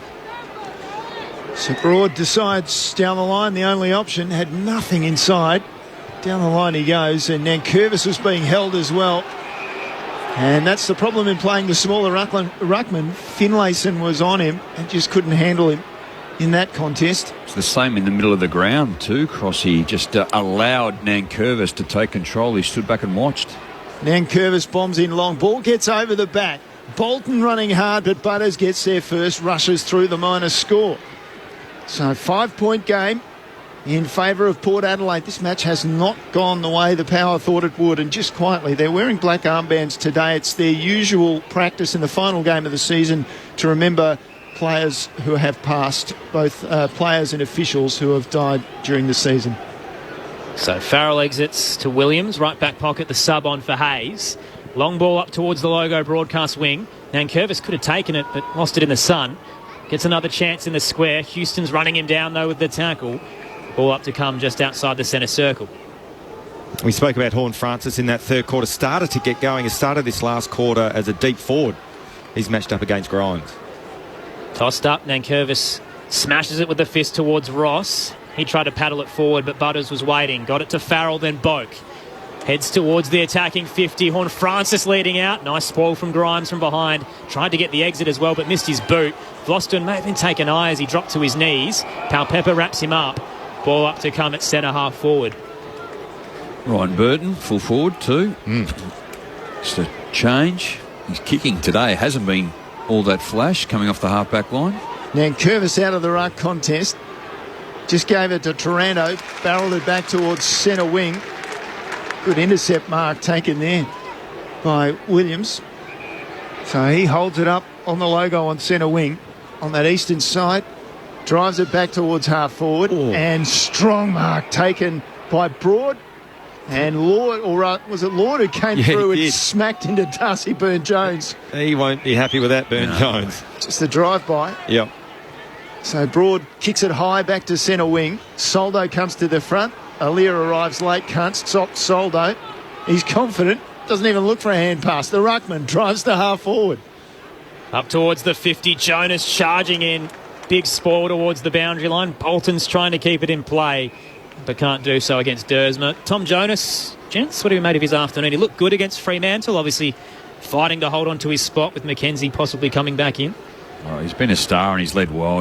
Today I just felt like he's been a bit fumbly. He's probably gone to his feet. He's had the opportunity to be clean. He's just a little bit off in terms of the pace of the game, which is ultimately why he certainly highlighted that and made the announcement accordingly. Port by 5 points. Finlayson won the tap and they get the exit through the outer wing. Byrne-Jones on the chase, up against Brown. He's beaten to it. Powell Pepper, handball inside. Butters is bowled over. Free kick to come back to him in the centre square. He certainly sold it as he fell into the Adelaide Oval turf. Zach Butters, disposal 22 coming up. On the 45, he finds Wines. 50 pretty crowded. He'll head into the right forward pocket. Burton's there trying to use the body against Trezise. Couldn't quite claim it. With a couple of feet, it rolls over the boundary line. Horn Francis wanted to deliver it, but it'll be tossed back into play. Riverbank stand ends. Attacking 50 for the Power. He always looks angry, Jason Horn Francis, doesn't he? Just an angry face on him all the time.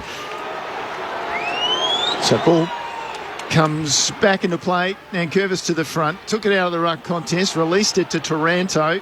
Barrels the ball outside the 50. Might come back. Williams took another strong mark away from Bolton, who disputed it. Now he's very slow to move back. Umpire directing him. Williams just drops the ball short into centre half forward. Houston's got it. Potentially, with the ability to arc out to his right, he could be in range here.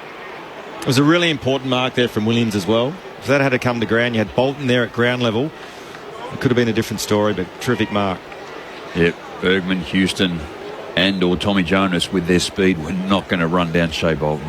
So every player in front of Houston from where he's going to take this kick arcs out to the right, thumps it long. It's a rocket, but it's not going to quite make it to the distance. He lost the accuracy, just a bit astray, and it went through for the minus score. So we're back to a 6-point game. Early days, final quarter, 5 minutes down. Oh, yeah. Awful exit. Shank of a kick came from Trezise just outside the 50. Boat gathers on the bounce. Kicks around the body. Back where it came from. Vostone came late with the spoil. Bounced awkwardly for Dow. Picking it up. McEntee gave it to Burton. He got tackled and dropped the footy. Didn't really know what to do. Wanted to head for home or give it off. And in the end, he's caught holding the ball.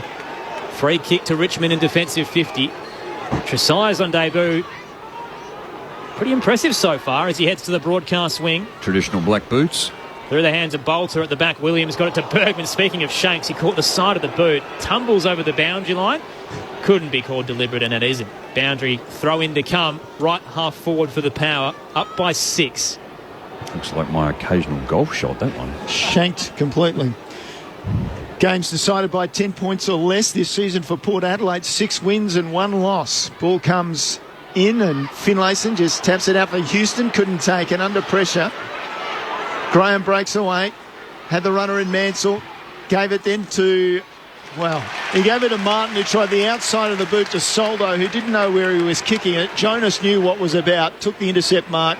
Flares it wide, just inside defensive 50. Taken out by Williams at right half back. On this broadcast side for the Power, they're up by 6 points. Williams heads up towards the logo. Launching. Good fly there from Vostone. Couldn't claim it. Dow at the 4 of the footy. Got it to Trezise. Now Martin looking for the don't argue. Burton wasn't having it. Manages to get a disposal out. Dow back to Grimes, then Martin again. Kicks off a step up towards the 50. Tumbling to Bolton. Trying to weave his way around Williams. He squares it up. Beautiful vision. And finds Banks. 45 out. Slight angle to the right. How's that for skill from Bolton? Just great. The clean take and the composure drive his legs and spot that target inside 50. That was outstanding.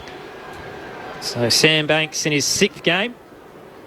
Impressive year in the VFL, averaging 19 touches and now looking to lock himself into Richmond's best 22.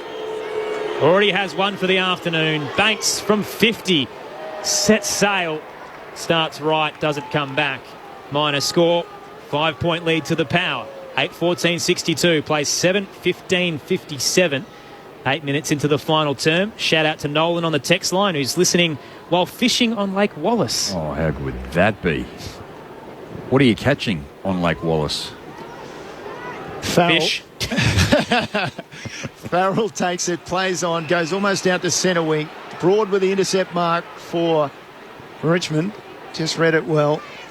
You've liked his game today, Jamo? He has. He's been good, hasn't he? Yeah, really good. Round 2, they came here. Richmond beat Adelaide. And remember that tackle, ended up missing, I think, 3 games after that. So it's down to half forward, off the pack. Bergman now will clear it back towards centre wing again. And this time it's Tyler Young able to take the intercept mark for Richmond and send them forward again. Power under pressure. It hasn't been impressive. They will go into finals and Richmond will miss. Young sends it into the 50 and Bolton somehow got 5 metres on his opponent Williams and takes the mark on his chest out in front, directly in front of goals. It's another shank too, wasn't it, off the boot? So unintended, but Shea Bolton kicked 2 goals in the first quarter, and since then he's kicked 3 behinds and 1 out the full. So not sure where this one's going to go, Aaron. Well, he's kicking with the wind, looking at the flags on top of the scoreboard, so obviously distance won't be a problem. But Richmond need this to go through. Bolton starts in the centre square. He gets close to the man on the mark and it's smothered in the end by Williams. Play continues inside attacking 50. Bolton tries to fend him away and charging in. Evans catches him in the tackle. The pressure from Port Adelaide wins out. It'll be no score and a free kick to the home side in defensive 50. The former Cat, Francis Evans, heads out to the scoreboard pocket. Finds Dersma. Now back to Williams, still in defensive 50. Port Adelaide by 5 points. Still 12 to play in this final term. Williams to Drew. Now he plays on. They're out of the 50.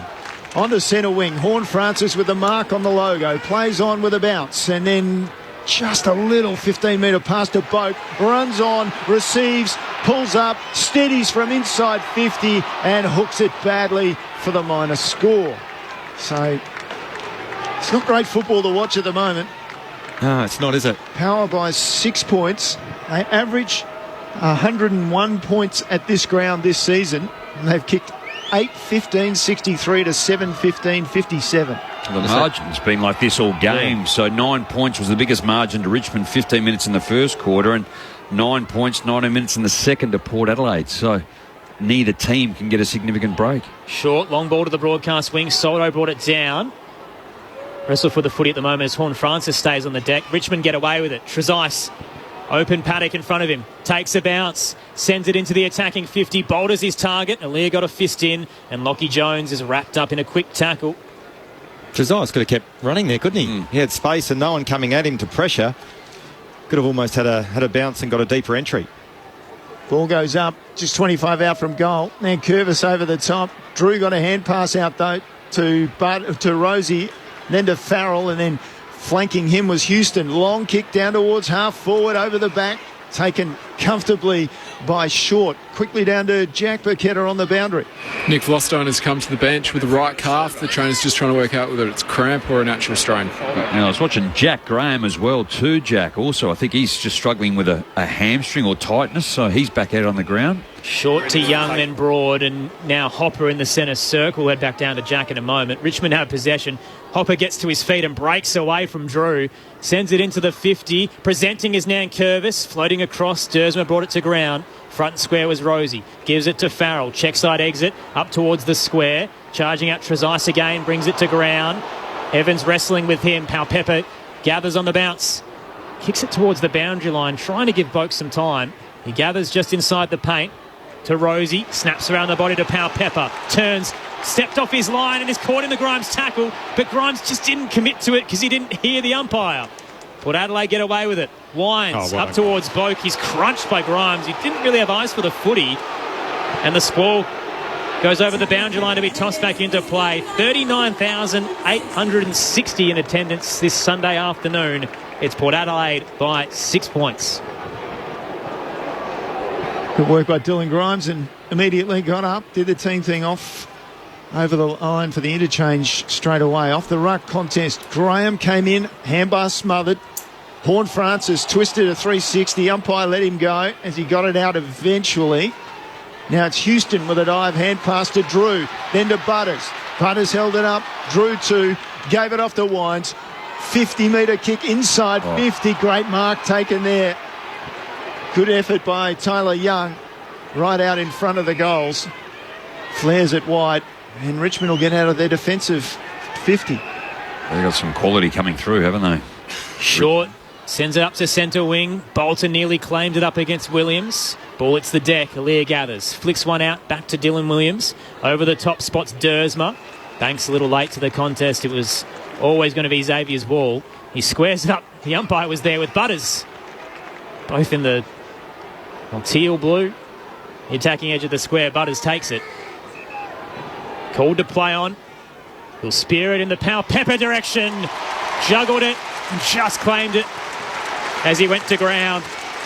Powell Pepper, a chance to make it a 2-goal game. He marks 25 out, slight angle to the left. Absolutely no doubt. Also, Jamo, that's a set play for Port Adelaide. We've seen it time and time again throughout the course of this season.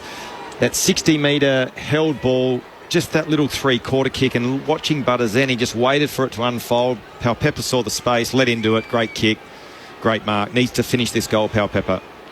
A career best season already for him with 28 goals to his name. He'd be up there in the John Cahill medal as well, you'd expect. He's had a quietish game, hasn't he? Crosses the 50. He'll kick from 35. Powell Pepper loves it. And so do the Power faithful. 2 for him. And Port Adelaide up by 12. 9:15.69 to Richmond 7:15.57. Still 8 minutes to go here at the Adelaide Oval. Your experts, Rod Jamieson and Josh Franco. Yeah, he's had the 16 disposals today, 75%. He has done a lot of hard work and the grunt work that we know that he normally does. 7 contested, 7 ground balls, but he's only been inside 50 on 1 occasion too. So 2 goals, probably not a bad for a high half forward, but he's normally a wrecking ball. He just hasn't had the impact. And it hasn't been the most inspiring performance from Port Adelaide, but at the moment they just seem to be doing enough to hang on to that lead.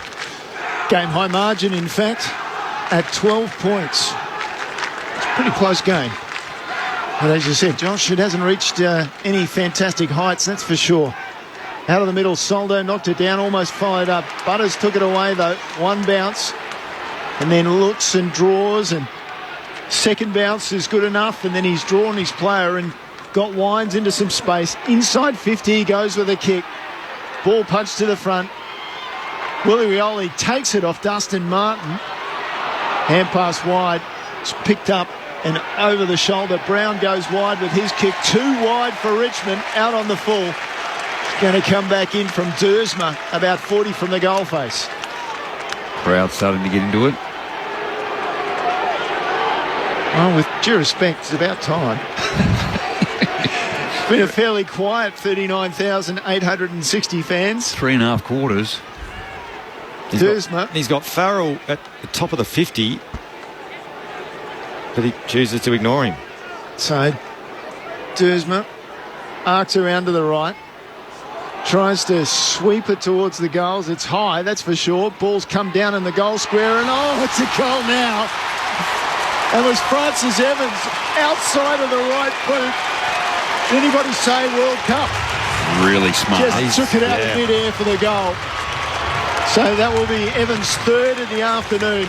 And Port Adelaide now have a significant break in this match. 10:15.75. Richmond 7:15.57. 17 minutes down in the final quarter. Grandstand AFL. Rod Jamieson and Josh Franco, your experts. Well, we mentioned Francis Evans earlier in the game. He kicked 4 goals against Adelaide in the most recent showdown. Got dropped the following week, but he just knows how to find the goals. And we saw on that occasion, just smart. It didn't take possession of the footy and had the smarts just to kick it basically mid-air. and hook it back for a goal. Nick lost it too, was it? They're all the Richmond defenders were around. If he had taken it in his hands, he would have just got jumped on by them, but just so smart to just get his right foot to it. And he's one of those players, creates a bit of a dilemma for the coaching staff at Port Adelaide leading into 1 week of the first week of the finals. Do they play him? Don't they? Because he does know how to find the goals. 3-goal game now. In the middle, Nankervis wins it down. Trying to barge through his hopper, but couldn't control the footy. Finlayson falls into it. Picked up by Banks. Got it off towards Dow. Around the body into the 50. Bounces past Bauer to Martin. Gives it to Bolton. Missed the footy. Caught in the tackle from Rosie as he tried to have a shot. Play continues. Dusty capitalises and snaps from 35 to keep the Tigers in the hunt. Oh, the fans won't like it at the Adelaide Oval. Richmond pit one back. And there's a bit going on after as well. Bolton, I think, has stayed down. Just trying to see amongst the flurry of players. Shea Bolton in the hands of trainers is clutching his right ankle. Well, just with that kick, Aaron, the tackle came from behind when he was just about to kick. He's up now. Thankfully, he is on his feet. He's a little hobbly rather, but he's going to stay out there. So that's good news for the Tigers fans. And at the moment, it's to a 12-point game. 10-15-75 to 8-15-63 as we approach time on in the final term. I reckon they're the decisions that create confusion amongst the footballing public. Don't you think? We can hear the boos of the crowd at the moment. That was holding the ball every day of the week. Well, it's incorrect disposal, isn't it? He goes to kick it. He can't. Now the umpires are holding it up in the middle of the ground. Shea Bolton coming to the boundary. And this is where I'm just going, throw it up. Yeah. There is no reason why they shouldn't be playing. You've got to have your 666. Do you have to, though? Yep. Otherwise, free kick. You can't have an extra one on the bench? You have to. You actually have to have 666, yeah. Well, Bolton's got to come off. Yeah. And to do that, he's got to break the 666 rule. So, anyway, out of the middle, it'll be Hopper with the kick for Richmond. Inside 50. Jones went back and dropped it. Aaliyah, it bounced into his hands. He surrounded Martin, tackled him and forced the ball up 25 out from the goal face. Another clearance. Richmond out of the centre. Tossed up, Nankervis tried to claim it, but couldn't hold on to the footy. Drew gets the clearance out of defensive 50. In the air, Brown battling with Burn-Jones. It spills the way of short for Richmond. Gave it off towards Broad. Kicks to the outer wing to Trezise. James Trezise, disposal number 15. Looks to be an inside 50 here as Port Adelaide flood back. He loads up into the scoreboard pocket. Charging out is Nankervis. Lockie Jones gets across with the fist. Spilt down to Baker. Tried to handball it to Martin. A little hot for him. On the boundary line, Ross trying to barge through. Caught up in the Bergman tackle and escorted over the boundary line.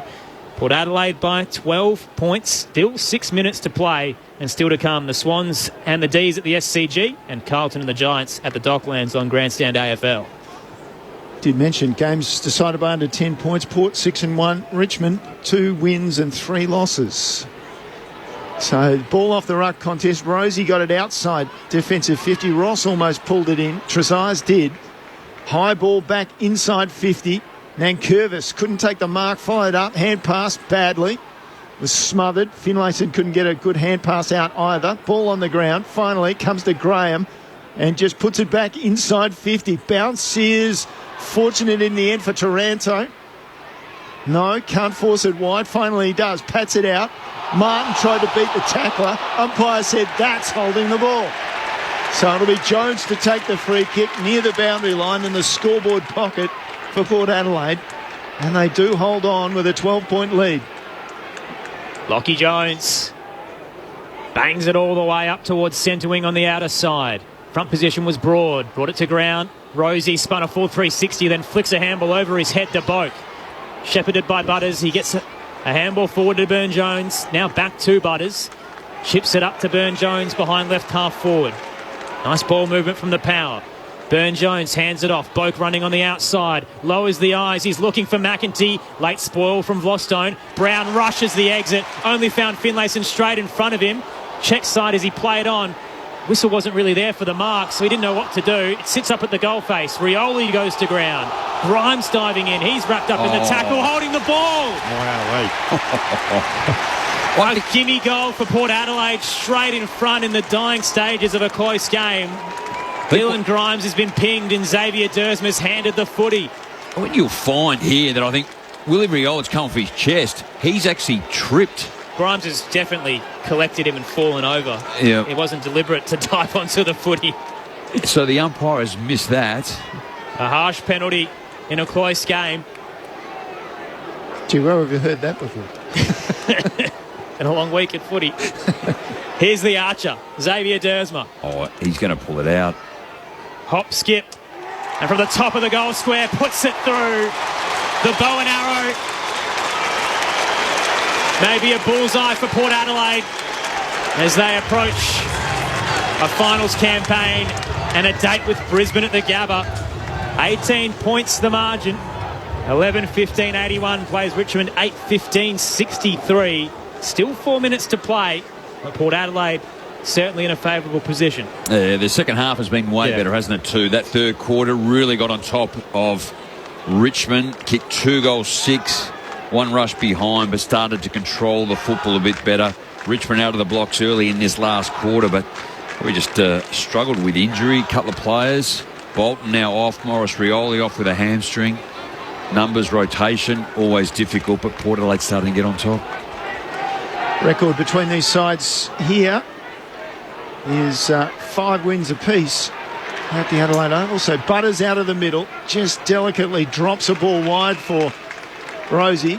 How many times this season, in the past couple of years, have we called Rosie and Butters to each other? He's had 9 touches in this last quarter, Zach Butters. Mistake by Rosie, went short looking for Houston, taken away by Richmond. Taranto gets it down to half forward. Good kick, finds Bolter. He's a long way from goal, but this he's capable of. Instead, he goes to the top of the 50. Great kick, finds Soldo at 49 out. Drops it inside 50. Martin with the lead up. Jones with him. Punches it away. Outside defensive 50 for Port Adelaide. Glostone flicks a handball back to Broad. Attacking edge of the square. He'll put it back inside 50. Bolter flew a little early. At the back, Dersma has plenty of options. He uses Houston in the right back pocket. Low ball, just caught the side of the boot as he exits the defensive 50. Burton charging out to meet it, and Young shoved him into the footy, so a free kick to go the home side's way. It's a great matchup, Lockie Jones on Dustin Martin, isn't it? I reckon it's a terrific matchup, yep. But I wouldn't mind if Jones went, if it's a shutdown role, actually go into the midfield with him. Yeah. Because he is one that can take him when he plays deep forward. So Burton switches. Alier in defensive 50. Now heads up the corridor. He's looking for Lockie Jones. Marks close to the edge of the square. Through the logo on the outer side. Finds McEntee. Turns and goes for Port Adelaide. The power play's on. McEntee into the left forward pocket. Willie Rioli entangled with Grimes. Receives a high free kick. Arm over the shoulder. And Willie Rioli has a chance to ice the game in the left forward pocket. 15 out. Just looking at Horn Francis, I think he's just letting him know he's given away 2 free kicks in the last minute, which are probably going to result in 2 goals. This one to Rioli. Just say nick off sourpuss. Yep. Look at him now. That'd be stupid. Horn Francis has thrown an arm in there, as has Grimes. It's silly. On the eve of finals. Treacherous behaviour. Meanwhile, Willie Rioli, unfazed, begins his approach. Rioli kicks from 30. The dagger in Richmond's season. Port Adelaide will finish third. Willie Rioli has 2 for the afternoon. Makes it a 24-point margin as we close in on full time. 12:15:87 to Richmond's 8:15:63. And I guess to your previous comment, Jamo, Port Adelaide have looked a lot better in this second half, particularly that third quarter where they did dominate field position. But if you're a Richmond supporter, you'd probably be a little bit disappointed, I reckon, with the outcome of this game, because the first half they did dominate statistically. The inside 50s, they just couldn't capitalise on the scoreboard. 15-10 inside 50s in favour of Richmond. The 1-goal-2 return. They haven't been able to clunk a mark up inside forward 50 to 4-goal-2 in this quarter. And we just saw the replay of the Horn Francis Grimes. Bit of a scuffle, but not a lot in it, but you just got to be a little bit careful on the eve of the finals, Horn Francis. Soldo in the middle with the knockdown for Richmond. Off the ball is a free kick. Rosie was involved and will get the free kick. So it was Dow who Well, held him back, so Rosie flares to Houston. Houston then out wide, out to the eastern wing to Boak. On the logo, down to half forward. This is acceptance, I think, by Richmond. They can't win from here. It's beyond them. Port Adelaide's finally put a gap in it. It stands at 24 points. Finlayson taking his time. Finally called a play on. Inside 50, high with the kick. They come from everywhere. And somehow standing virtually uncontested was Drew. The umpire called play on. And now what's he calling? He's calling a dangerous tackle. And it'll be a Port Adelaide free kick. So, just looking at that, Crossy, I think one of the umpires called holding the ball. And the non-officiating umpire called a sling tackle. So it'll be confusion. Rosie with the free kick. He's 40 out, bang in front. Just put a bit of an exclamation mark on this match. Coming up for his 32nd possession. 6 tackles, 9 contested possessions, 4 clearances. He's had a fair day out. Even so, this is his first goal. So Port Adelaide finally sort of kick into gear. Rosie has his first of the afternoon. Port Adelaide has 13-15-93 on the board.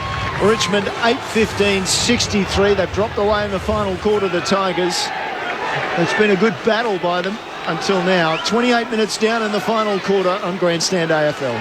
And Rosie, probably Port Adelaide's most consistent contributor throughout the course of the game. Butters has sort of flashed in and out. He's had a good second half, but I reckon Rosie's one that's had a pretty solid 4-quarter performance. The only thing with Con, it's just his disposal, isn't it? Gone at 56%, whereas Zach's gone at 87%. It's just very rare that he just misses the target.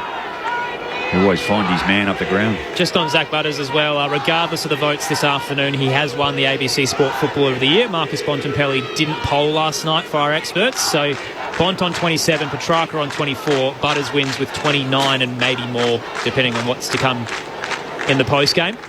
Port Adelaide by 30 points.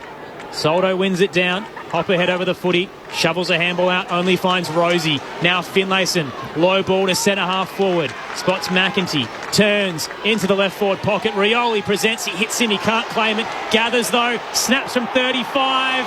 Willa Rioli misses. Minor score on the left-hand side. The crowd thought it went through. The goal umpire never seemed in doubt. Minor score for Port Adelaide, 31 points the margin. 13-16-94, plays 8-15-63. It'll be Port Adelaide's 17th win of the season. Their 3rd time in history they'll finish the regular season with 17 wins alongside 2004 and 2021. It wasn't pretty, but Port Adelaide gets the job done. The Power march into finals on a 3-game winning streak and book a date with Brisbane at the Gabba. The Power winners by 31 points, 13-16-94 to Richmond's 8-15-63. We got the power to win, power to roll. Come on, Port Adelaide aggression. We are the power from Port. It's more than a sport, it's a true Port Adelaide tradition. We'll never stop till it's top. There's history here in the making. We got the power to win.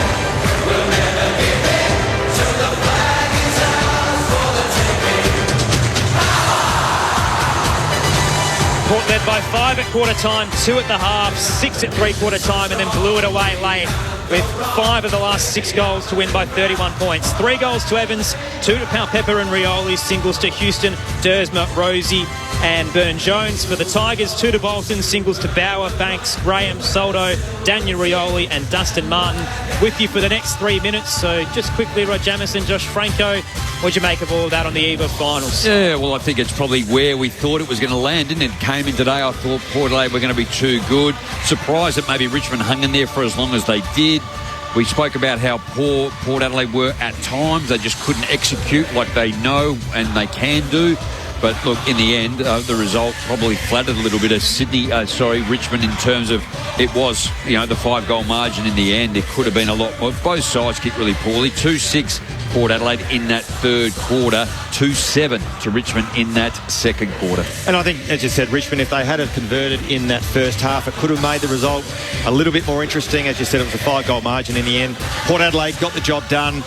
It's probably not a game that's going to go in the vault to promote AFL in terms of as a spectacle. There was a lot of errors made, a lot of fumbles, not a lot of clean ball movement. But as we said, in the end, Port Adelaide too good, got the job done. Box tick, get ready for the finals. The votes, Jamo? Yeah, look, I'm going to go Dusty Martin with the 1 vote. He's had a tremendous day, 33 disposals and so much more contested, 12 score involvements. I thought Dan Houston's game today was also very good, just coming off the half-back line. We spoke a couple of times about why won't you just shut him down when he comes from behind. And I'm going to go 3 votes. Congratulations, Zach Butters. It could have gone possibly to Connor Rosie too with his 1 goal in the end, but I thought Zach Butters' game today and the quality, 11 score involvements, but Jaden Short and Thomas Dow were the other ones, just special mention from Richmond that missed out on the votes. So Butters finishes on 32 votes, the winner of the ABC Sport Footballer of the Year, Marcus Bontempelli on 27, Christian Petrarca with 24 in a game to come. Speaking of that game, we're headed to the SCG next, the Swans and the D's. Obviously still plenty at stake for Sydney. Melbourne, meanwhile, can't move into third now, so it'll be Collingwood and Melbourne in the first qualifying final, Brisbane and Port Adelaide in the second. Sydney hoping to host an elimination final if they can get the job done in the twilight fixture. And then tonight, Carlton and GWS at the Docklands. Josh, Jamo, thank you as always. Crossy, great job calling. Downstairs, Jack Paquetta, Paul Brokenshire Tech. Back in the studio, Lauren Borden. It's been a blast. Port Adelaide winners by 31 points. 13-16-94 to Richmond's 8-15-63. 3 votes to Zach Butters, 2 to Dan Houston, and 1 to Dustin Martin. We're off to the SCG, Sydney and Melbourne. Your commentary team there, Brett Sprigg, Daniel Garb, Mark McVeigh, Jason Saddington, and Declan Byrne. And then later tonight, GWS and Carlton at the Docklands. Enjoy the remainder of your Sunday.